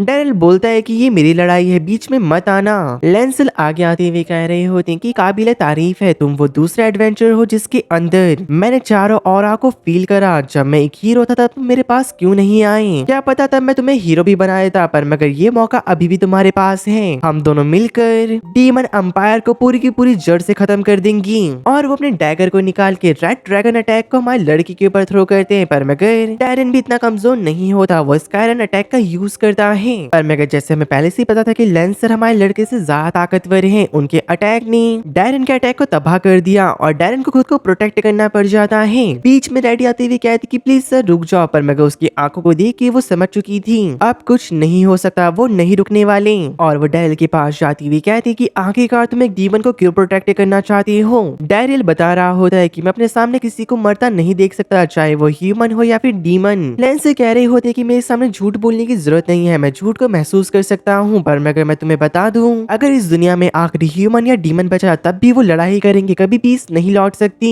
डैरन बता रहा होता है कि जब तक मैं इस दुनिया में जिंदा हूँ तब तक मैं कोशिश करता रहूंगा, क्योंकि मैं चाहता हूँ जब तक मेरे बच्चे बड़े हों ये वर्ल्ड एकदम शांत हो जाए, यहाँ पे कोई भी लड़ाई ना हो। लेंसर उसकी बात सुन रहे होते हैं और अपनी बातों कंटिन्यू करते हुए कहता है जो जेबिंटस है वो मासूम है, उसने किसी को नहीं मारा आज तक, तो ऐसे डीमन को मरने का कोई भी हक नहीं है। लेंसर कह रहे होते कि मुझे सच सुनना है, जहाँ पे हमारा लड़का कहते हैं कि अब छुपाने का कोई फायदा नहीं है, तो वो उन्हें बता देता है कि मेरे को दरअसल डीमंस ने पाला पोसा है। तभी हमें ग्रैंड बाजा को दिखाया जाता है जो कि अभी डीमन लॉर्ड के सामने होते हैं, जहाँ पर वो अभी एक ड्रैगन बन रखी थी और वो बता रही होती है दरअसल जो मेरी ह्यूमन फॉर्म है वो एक रेप्लिका है, वो मेरी उतनी ही पावर दिखाती जितना हो सके, वैसे ये ड्रैगन फॉर्म मेरा असली रूप है। ये सुनने के बाद जो ग्रैंड बाजा होते हैं उनसे माफी मांग रहे थे और कहते हैं कि मेरी बेटी की वजह से डीमंस को जितना भी नुकसान हुआ है उसकी भरपाई मैं करूंगा और ह्यूमन के खिलाफ मैं अकेला खड़ा हूँगा वॉर में। डीमन लॉर्ड कह रही होती है मुझे लगता है कि तुम किसी और बात से गुस्सा हो, मुझे सच बताओ तुम इस बात से गुस्सा हो ना कि तुम्हारे लड़के ने डैरन को फायर कर दिया। आखिरकार अब अपनी बेटी से ज्यादा बढ़कर तुम्हें वो लड़का क्यों पसंद है। और वो सच बताने लग जाते हैं। दरअसल 30 साल पहले जनरल ऑफ वाटर ने ह्यूमैनिटी के खिलाफ हमें सबसे ज्यादा ताकतवर हथियार दिया था और मैंने उनकी बिना कुछ सोचे समझे बात को मान लिया। और काफी देर ढूंढने के बाद मुझे एक पेड़ के तने के अंदर एक बच्चा मिला जिसका नाम मैंने डैरियल रखा। डीमन लॉर्ड बता देती है जो डैरियल है वो साउथ वेस्ट में है, जो कुछ भी हो, जो कुछ भी करना पड़े पर मैं उसे यहाँ पे वापस लेके आओ। डीमन लॉर्ड ग्रैंड बादशाह को ये भी बताती कि डैरियल ही वही है जिसके पास चारों ऑरा हैं। ग्रैंड बादशाह भी समझ चुके होते हैं। जनरल ऑफ वाटर ने तभी उसे सीक्रेट के बारे में बताया और डैरियल को भी ये सब पता था। वो लैंसर को बता देता है कि जनरल ऑफ वाटर ने मुझे ग्रैंड बादशाह को सौंप दिया था जब बचपन में मैं छोटा था। लैंसर को तभी एक मेमोरी हिट होती है जहाँ पे उन्होंने जनरल ऑफ वाटर को जान से मार दिया था क्योंकि जनरल ऑफ वाटर ने उसकी पूरी फैमिली को खत्म कर दिया होता है। पर मैं उन्हें एक बात याद आती है कि उन्हें उसके लड़के की कभी बॉडी मिली ही नहीं और ये याद करके वो डैरिन से कहते कि बेटा मुझे एक बात बताओ, तुम्हारी एज कितनी है। डैरिन बताता है कि मैं 33 साल का हूँ और ये सुनने के बाद लैंसर आगे बढ़ते हैं। उनके हाथ कांप रहे थे और वो डैरिन को हक करते हुए कहते हैं कि बेटा तुम मेरे सच में बेटे हो। डैरिन और बाकी किसी भी लोग को ये बात समझ नहीं आती। डैरिन कहते हैं कि आप ये क्या बोलना चाहते हो, जहाँ पे वो बताते कि आज से 33 साल पहले जो जनरल ऑफ वाटर था उसने मेरी वाइफ को मार दिया और मेरे बच्चे को भी। पर मैं मेरे बच्चे की बॉडी मुझे कभी नहीं मिली तो मुझे लगा कि वो भी मारा जा चुका है। और तुम समझ चुके होंगे तुम्हारे पास चारों ऑरा क्यों है, क्योंकि तुम मेरे बेटे हो। सबको सब कुछ समझ आ रहा होता है पर मैं तभी लैंसर कुछ फील होता है और एक तरफ वो अपने अटैक को थ्रो कर देते हैं। दरअसल वहाँ पे ग्रैंड बादशाह होते हैं जिन्होंने कि अपने शील्ड का यूज करके अटैक को ब्लॉक कर दिया था। ग्रैंड बादशाह नीचे उतरकर कहते कि डैरिन मेरे बच्चे तुमसे मिलके मुझे बहुत खुशी हुई। फिर लैंसर ने अपने हथियार को बाहर निकाल दिया था और कहते हैं कि मुझे बता कि तू यहाँ पे क्या कर रहा है। और उन दोनों के बीच में बस्ती पर मगर डैरिन बीच में आ जाता है और कहता है आप दोनों रुक जाइए। ग्रैंड बादशाह वही है जिन्होंने कि अभी तक मेरी परवरिश करी है। ग्रैंड बताता है कि मेरे को पहले दिन से पता था कि डैरिन एक ह्यूमन है क्योंकि वो कभी भी मैजिक का यूज नहीं कर पाता था। पर मगर मैं तुमसे बहुत प्यार करता था मेरे बच्चे और मैं नहीं चाहता था कि कोई तुमको मेरे से छीन ले। डैरिन भी इमोशन हो जाता है। वो कहता है कि फादर आपने अब तक मुझे पाला और एक अच्छा इंसान बनाया, आप ही की वजह से आज तक मैं इतना बड़ा हुआ। तभी ग्रैंड बादशाह भी इमोशनल होते हुए कहते हैं कि तुम मेरी मोटिवेशन थी, तुम्हारी वजह से मैं डीमन रेल्म का इतना ताकतवर वॉरियर बनके सबके सामने उभरा। वो दोनों हक कर रहे होते हैं पर मगर लैंसल को काफी गुस्सा आने लग जाते हैं कि उनका बेटा अभी मिला और ये डीमन अभी आके उनका बेटा उनसे छीन रहा है। और वो गुस्से में कहते कि इन 33 सालों तक मुझे लगा कि मेरा बच्चा मर चुका है मेरी बीबी के साथ, पर मगर जब मैं अपनी बीबी और अपने बच्चे के साथ एक पीसफुल लाइफ जी सकता था तुमने वो समय मेरे से छीन लिया। और अब जब मेरा बच्चा मुझे वापस मिला है तुम फिर उसे मेरे को छीनना चाह रहे हो। मैं अपना बदला लेकर रहूंगा। दोनों अपनी पावर को ऑफ कर देते हैं पर मगर बीच में मारिका आ जाती है और उन दोनों के ऊपर पानी फेंकते हुए गुस्से में कहती है चुप, बिल्कुल चुप। वो बताने लग जाती कि तुम डीमन और ह्यूमन काफी बड़े उस टाइम की होंगी पर मगर देख लो दोनों बुढ़े हो चुके हो, तुम दोनों के पैर कब्र में लटक रहे हैं, क्या पता हकते हुए टट्टी से पहले प्राण निकल जाएं। अपने पोती के सामने ऐसी हरकतें करते हो, क्या तुम दोनों खुद को एक एल्डर कहलाने के लायक भी हो। उन दोनों को समझ नहीं आ रहा होता जहाँ पे मारिका बताती कि तुम्हारा पोता है, तुम दोनों दादा बन चुके हो। वो दोनों कंफ्यूज होते हैं पर मेरे को तब तक डैरिन को आइडिया आ चुका था जहाँ पे वो ग्रैंड बादशाह के पास जाते हुए कहते हैं कि फादर आप मेरे लिए जिंदा रहिए और लैंसर के पास जाते हुए कहते हैं कि आप अपने पोते के लिए जिंदा रहिए और इसको हीरो बनाइए। और वो मारिका के पास जाते हुए कहता है कि तुम्हारा बहुत बहुत शुक्रिया, आप तुम जो चाहती हो मैं तुम्हें वो दूंगा। भाई मारिका की शक्ल देखे तो मुझे कुछ और ही लग रहा है। दूसरी ओर में बैश को दिखाया जाता है जो कि पार्टी कर रहा था क्योंकि चारों जनरल में वो सबसे ज्यादा ताकतवर जो बन चुका था और अपनी पार्टी को ज्वाइन करने जा रहा था पर मैं उसका कट चुका था। वहाँ पे तो कोई भी नहीं होता सिवाय वहाँ पे पार्टी के मैनेजर के अलावा, जहाँ पे वो मैनेजर बता रहा होता है कि जो आपका इन्विटेशन था सबने ठुकरा दिया। बैश कहते हैं पर मैं ऐसा क्यों। वो बताने लग जाता है दरअसल जो आपके फादर है वो डीमन लॉर्ड के पास गए और उन्हें कहा कि जो आपकी पोजीशन है उससे आपको निकाल दिया जाए क्योंकि आपको एक काम दिया गया था मिथरल को जमा करने का, वो भी आपसे नहीं हुआ, उसमें भी आपने हक दिया क्योंकि वही डीमन की पावर सोर्स था। अब वही नहीं बचा तो डीमन आर्मी भी खत्म होती जा रही है। साफ सीधी भाषा में मैं आपको ये कहूँ अगर आपने डैरिन को बाहर नहीं निकाला होता तो आपकी आज हालत ये नहीं होती।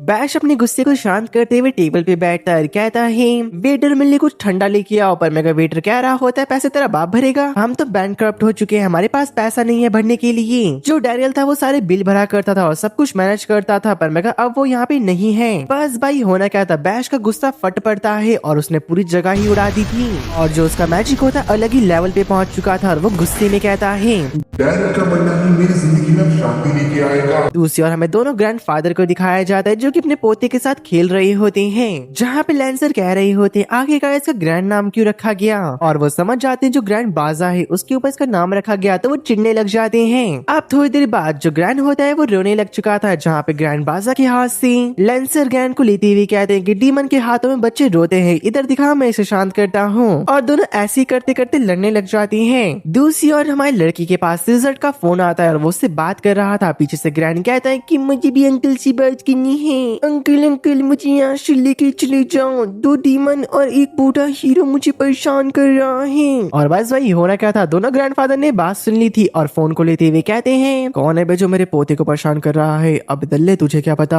हमने कितने लोगों को मारा है, क्या तेरा नाम भी उसमें हम ज्वाइन कर दें। और ऐसा कहने के बाद फोन तोड़ देते हैं। दूसरी ओर अब पार्टी हो रही थी जहाँ पर एक मोस्ट पावरफुल डीमन, एक मोस्ट पावरफुल ह्यूमन और बीच में बेचारा मारिका का फादर, बेचारा नॉर्मल ह्यूमन, उन दोनों के बीच में पिस रहा था।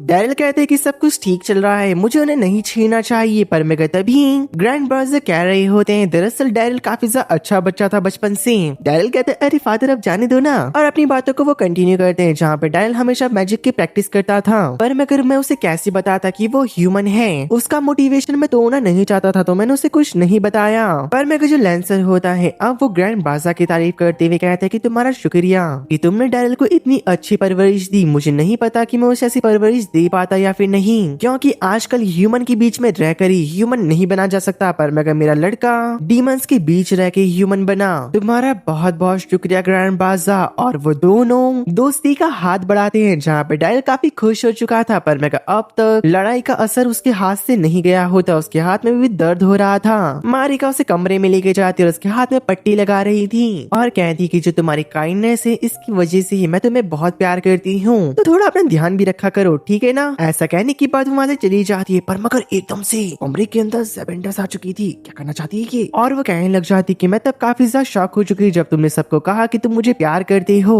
डैरिल ने सब कुछ कभी कहा ही नहीं होता, उसने कहा था कि वो उसे पसंद करता है एज अ डीमन, पर मगर इसने कुछ ज्यादा गलत ले लिया था। और ऐसा कहने के बाद वो हंसते हुए भागने लग जाती है। अगले दिन के हमें सीन को दिखाया जाता है जहाँ पे रेडी लेंसर के पास आते हुए कहती क्या आप मुझे ट्रेनिंग दोगी। मालिका कह रहा होता है क्या तुमने अब तक डीमन से फाइट करना नहीं छोड़ा। रेडी कहती कि इस काम को मैं नहीं छोड़ सकती, मैं एक हीरो हूँ। जहाँ पे डैरिल पूछ रहा होता आखिरकार डीमन किंग है क्या। लेंसर बताते कि देखो ये पुरानी कथाएं हैं जहाँ पे दुनिया में जो कुछ भी चल रहा है या फिर जो कुछ भी हो रहा है यानी कि बुरी चीजें उन सबको डीमन किंग से जोड़ा जाता है। सबका अलग अलग मानना है। सेंट्रल गिल्ड मानता है कि दरअसल जिसके पास बहुत अमाउंट ऑफ माना, बहुत अमाउंट ऑफ सोना, ज्वेलरीज या फिर धन दौलत है वो डीमन किंग है। दूसरा ये है अगर तुमने उसे हरा दिया तो उसका सारा सब कुछ तुम्हारा हो जाएगा। और तीसरी कहानी ये है अगर डीमन लॉर्ड को तुमने मार दिया जो ह्यूमैनिटी है वो काफी ज्यादा एक्सपेंड हो जाएगी।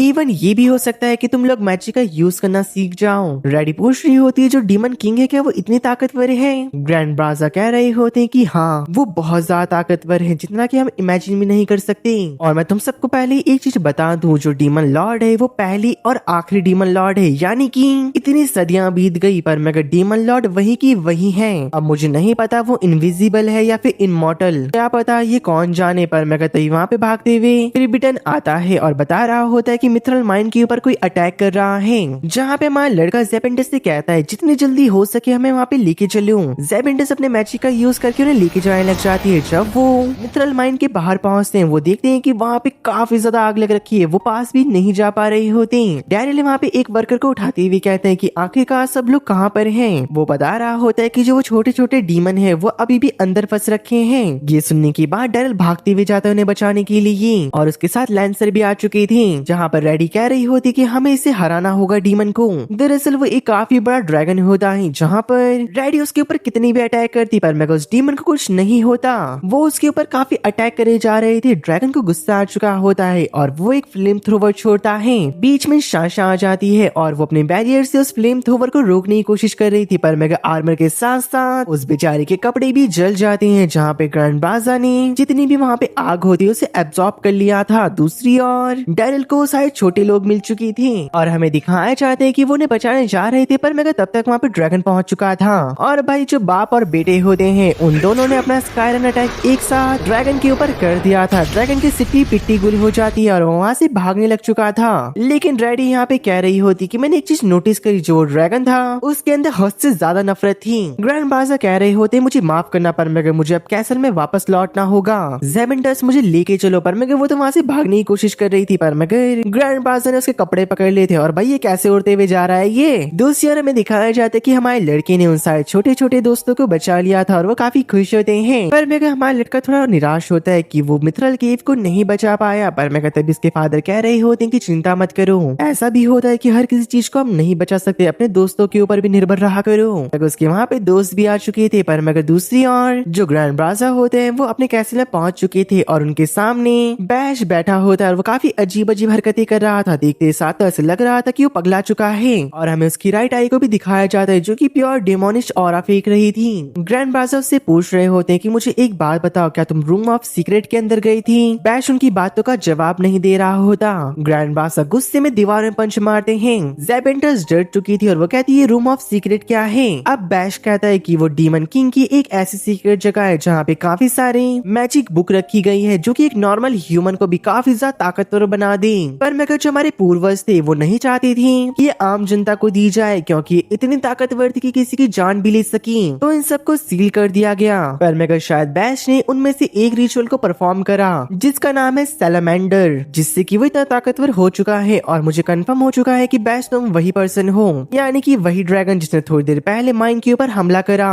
बैश बताता है फादर वो इसलिए क्योंकि आपने कहीं मुझे सीरियसली नहीं लिया, कभी भी आपने मेरे ऊपर ध्यान नहीं दिया और आपने उसे प्रायोरिटी दी जो आपका लड़का था ही नहीं और मेरे को तो आपने यूजलेस समझा। ग्रैंड बाजा कह रहे होते वो इसलिए क्योंकि तुम यूजलेस हो और मैं चाहता था कि तुम डैरिल की तरह एक होशियार बच्चे बनो। डैरिल का नाम सुनते ही बैश के अंदर पता नहीं क्या जाग जाता है और वो कहता है अब ये डैरिल नहीं बचेगा। ग्रैंड बाजा बताते हैं कि तुमने एक प्रोबिहाइट चीज को यूज कर मेरी और हम सबकी बेइज्जती करी है। ग्रैंड बाजा उसके ऊपर अटैक करते हैं जहाँ पर बैश पीछे हटता है, सैलामेंडर को समन करता है और वहाँ से जाते हुए कह रहा था डैरियल के साथ साथ अब मैं उस पूरे विलेज को खत्म कर दूंगा।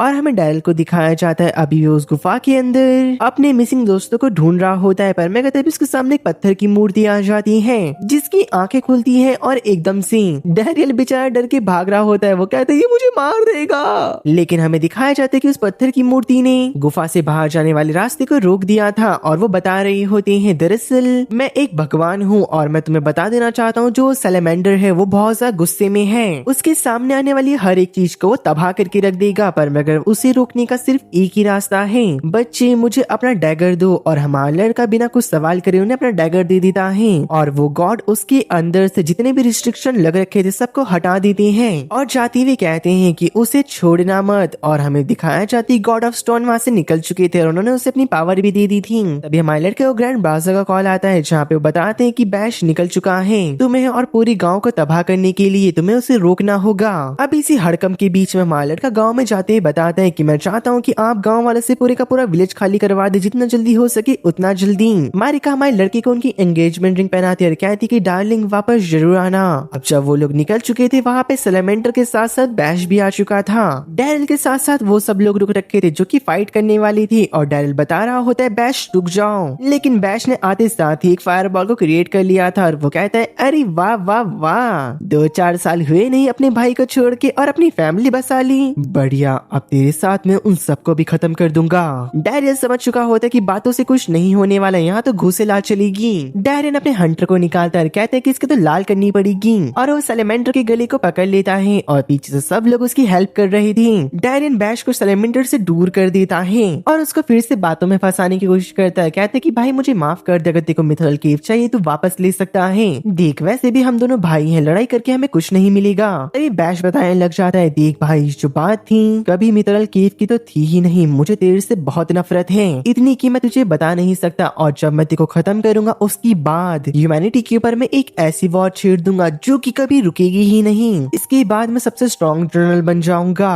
और वो एकदम से डैरिल के ऊपर अटैक कर देता है। डैरिल ने उसके सारे अटैक को रोक लिया था पर मगर हर एक अटैक को तो वही ब्लॉक नहीं कर सकता था, जिसके बाद काफी देर तक बैश उसके ऊपर भारी पड़ रहा होता है और वो काफी ज्यादा डोमिनेट करने की कोशिश कर रहा था और काफी खतरनाक से खतरनाक अटैक कर रहा होता है। और बैश कह रहा होता है कि तुमने कहीं मेरे ऊपर ध्यान ही नहीं दिया, न तुमने न डैड ने। तभी हमारा लड़का कह रहा होता है कि तुम्हारी गलतफहमी है, मैंने हमेशा तुम्हारे अंदर पाया कि तुम काफी ज्यादा ताकतवर बनने के लिए बने हो और मैं जानता हूँ कि तुम काफी ज्यादा ताकतवर भी बन चुके हो मेरे भाई। ऐश कहता है कि तुम्हारी जिंदगी बस इतनी ही थी थी और वो उसके ऊपर अटैक कर पाता उससे पहले। डायरन के सामने उसके परिवार के हर एक पल आने लग जाते हैं और तुरंत ही वो साइलेंट अटैक से उसके ऊपर हमला कर देता है। इससे बैश काफी दूर हो चुका था, उसके सारे कपड़े भी फट चुके थे, लेकिन वो गुस्से में कहता है कि मुझे पता है कि तुम मेरी असली ताकत देखना चाहते हो, तो ये रही मेरी ताकत। दूसरी ओर हमें दिखाया जाता है कि सब लोग उस सैलेमेंडर की अच्छी खासी हालत बेकार कर रहे थे। साशा उसे अपने कवच के अंदर कैद कर देती है। लैंसल अपनी सुपर स्पीड से इधर उधर मूव कर रहे थे।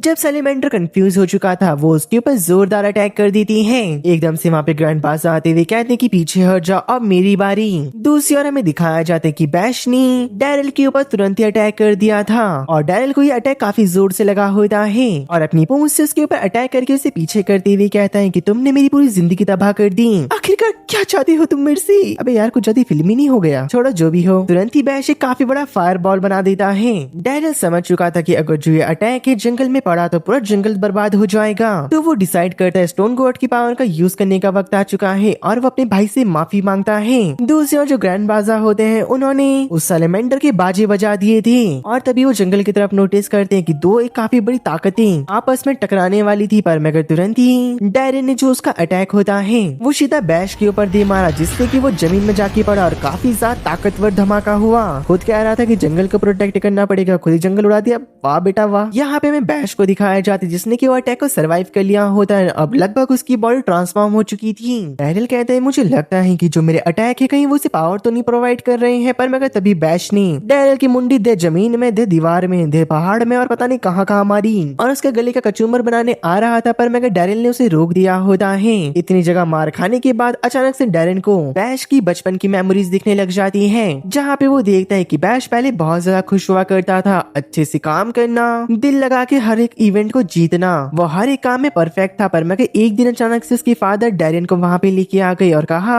ये तुम्हारा बड़ा भाई है। बैश अपनी मॉम से पूछता है मॉम मैं क्या डैड की तरह एक अच्छा एडवेंचर बन पाऊंगा? उसकी मॉम कहती कि हाँ अगर तुम मैजिक में नंबर 1 बन गई तो। बैश ने बहुत ट्रेनिंग करी मैजिक में, ट्रेनिंग में और पढ़ाई में, तब उसके बाद वो नंबर 1 बन गया। पर मगर जब उसकी माँ ने कहा कि जिस तरीके से मैंने तुम्हारे बाप को छोड़ा अब मैं तुम्हें भी छोड़ दूंगी, और उसके बाद से बैश समझ गया कि मेरे नसीब में जीतना कभी लिखा ही नहीं था और उसके बाप ने भी डैरियन को बैश के ऊपर छोड़ दिया और कहा कि तुम्हारा सबोर्डिनेट है और ये तुम्हारी मदद करेगा, डीमन जनरल तुम बन जाना, तुम्हारा सलाहकार ये बन जाएगा। उसी पल से बैश ने डैरियन से पूरी तरीके से नफरत करना शुरू कर दिया और उसने सोचा जब डैरियन मारा जाएगा तभी मेरे फादर मेरी काबिलियत को समझेंगी। अब प्रेजेंट में डैरियल समझ चुका था कि बैश क्या चाहता है। बचपन से लेके अब तक बस उसको अपने फादर की अटेंशन चाहिए थी और उनका प्यार, उसके अलावा कुछ और नहीं। तुरंत ही जो बैश होता है खुद को कंट्रोल नहीं कर पाता, तो डैरियन के पास ये मौका था उसके ऊपर अटैक करने का, पर मगर बैश ने उसकी पॉट को अपने दोनों हाथ से रोक दिया होता है। डैरियन उसे बता रहा होता है हमेशा ग्रैंड बाजा तुम्हारी चिंता करा करते थे, उन्हें तुम्हारे लिए क्या कुछ नहीं करा, और तुरंत ही वो उसे अपनी मेमोरीज में लेके जाता है जहाँ पर बैश को ये पता चलता है डैरियन कभी किसी चीज का पार्ट था ही नहीं।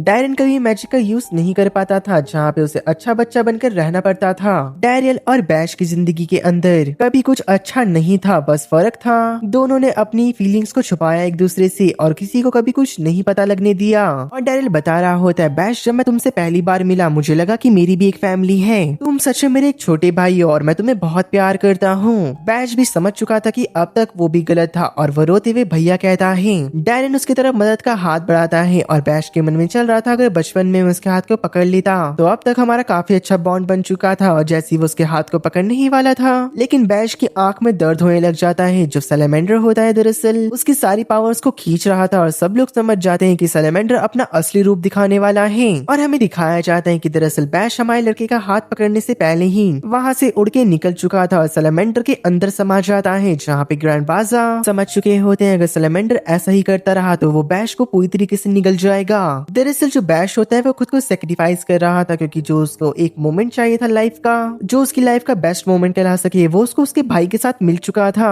तभी जो बैश के फादर यानी कि ग्रैंड बाजा होते हैं वो अपनी बेटी को सेक्रीफाइस होने देना नहीं चाहते थे, तो वो खुद को सेक्रीफाइस कर बैश के अंदर से उस स्पेल को हटाने लग जाती है, लेकिन पूरी तरीके से वो खुद को सेक्रीफाइस कर पाते उससे पहले डैरियल वहाँ पे आ जाता है और सैलेमेंडर से बैश को अलग कर देता है, जिस वजह से सैलेमेंडर वहाँ से भाग चुका था। और अब तक जो ज़ेबेंटस थी उसने सबको चोट लगने से बचा लिया था, जहाँ पे ग्रैंड बाजा बैश को हक करते हुए कह रहे होते हैं कि आइंदा ऐसा कुछ मत करना, जितना मैं डैरियल से प्यार करता हूँ उतना ही मैं तुमसे भी प्यार करता हूँ। अब वो लोग वापस से गाँव पहुँच चुकी थे जहाँ पर तुरंत ही मारिका की आवाज आती है, डार्लिंग। डैरिल तो समझ चुका था गेट टूट चुका है, अब उसकी टूटेगी और मारिका उसे घसीटते हुए लेके जाएगी, पर मैं ऐसा कुछ नहीं होता। मारिका ने उसे हक कर लिया था और वो कहती है कि तुम वापस आ गई, तुम्हारा शुक्रिया। अब हमें दिखाया जाता है कुछ टाइम बाद सब बढ़िया चल रहा था। बैश भी डीमन लॉर्ड के पास जाके माफी मांग रहा होता है जो कि उसने सब कुछ करा और कहता है कि मेरे को मेरी गलती का पछतावा है। डीमन लॉर्ड कहती कि अच्छा ले जा, गेट ऑफ हेल मैंने खोल दिया है, इसके ऊपर कूद के मर जाओ। यहाँ पे पुराने जनरल सब तुम्हें अंदर ही मिलेंगी जिनको भी मैंने अब तक यहाँ पे डाला है। बैश भी रेडी हो चुका होता है खुद को सेक्रीफाइस करने के लिए और कहता है कि जो मेरी गलती थी अगर उसका ये पछतावा है तो मैं जरूर करूंगा। और जैसे वो कूदने वाला था demon lord gate of hell को बंद कर देती और कहती कि जाओ एंजॉय करो, मैं तुम्हें लास्ट मौका दे रही हूँ, अब कोई गलती मत करना। और वो वहाँ से गायब हो जाती है। अब कुछ टाइम बाद हमें दिखाया जाता है जो ग्रैंड बाजा होते हैं बैश को डैरिल के घर पे लेके आए थी जहाँ पे सबका रियूनियन होता है और सब लोग काफी खुश होते हैं। पर मैं तुरंत ही बैश अपनी सीट से खड़ा होते हुए कहता है कि मुझे माफ कर देना जो सब कुछ मैंने करा। मुझे पता है कि वो सब कुछ माफी के लायक तो नहीं था पर मगर फिर भी। ग्रैंड बाजा भी खड़े होते हुए कहते हैं कि मुझे ही माफ करना, मेरी लड़की की तरफ से ऐसी गलती हो गई पर मगर आइंदा ऐसा कुछ नहीं होने वाला, इसकी जिम्मेदारी मैं लेता हूँ। तभी हमें दिखाया जाता है जो हमारा ग्रैंड होता है वो बैश के पास जाना चाह रहा था। और गाइस आपको मैं बता दूं अब तक ग्रैंड के जो सारे वर्ड्स मैंने बोले हैं उसने वो नहीं बोले। ग्रैंड अपना पहला वर्ड बोलने जा रहा था जहाँ पे वो कहता है बैश बाजा। और ये सुनने के बाद बैश को समझ आ रहा होता है कि फैमिली होना कितना इम्पोर्टेंट होता है और ये सब कुछ देख के कैशर रोने लग जाता है। कहता है कि फैमिली होना सच में बहुत इम्पोर्टेंट होता है, मैं खुश हूँ सबकी खुशी देखने के बाद। इसके बाद हमें दिखाया जाता है जो हमारा लड़का होता है डिसाइड करता है कि सब लोग अब खुश हो चुके हैं तो क्यों ना एक और फैमिली फोटो ली जाए। और हमें दिखाया जाता है लास्ट में उनकी फैमिली फोटो को जिसके साथ गाइस हमारा सीजन फर्स्ट यहीं पे खत्म होता है। और मुझे नहीं पता इसका सीजन 2 है या फिर नहीं, तो मुझे कमेंट में जरूर बताना। और ये एनिमे स्टोरी आपको कैसी लगी वो भी कमेंट करना। तो बाकी मैं मिलता हूँ आपसे नई स्टोरी के साथ, तब तक के लिए बाय बाय मेरे दोस्तों और सायोनारा गाइस।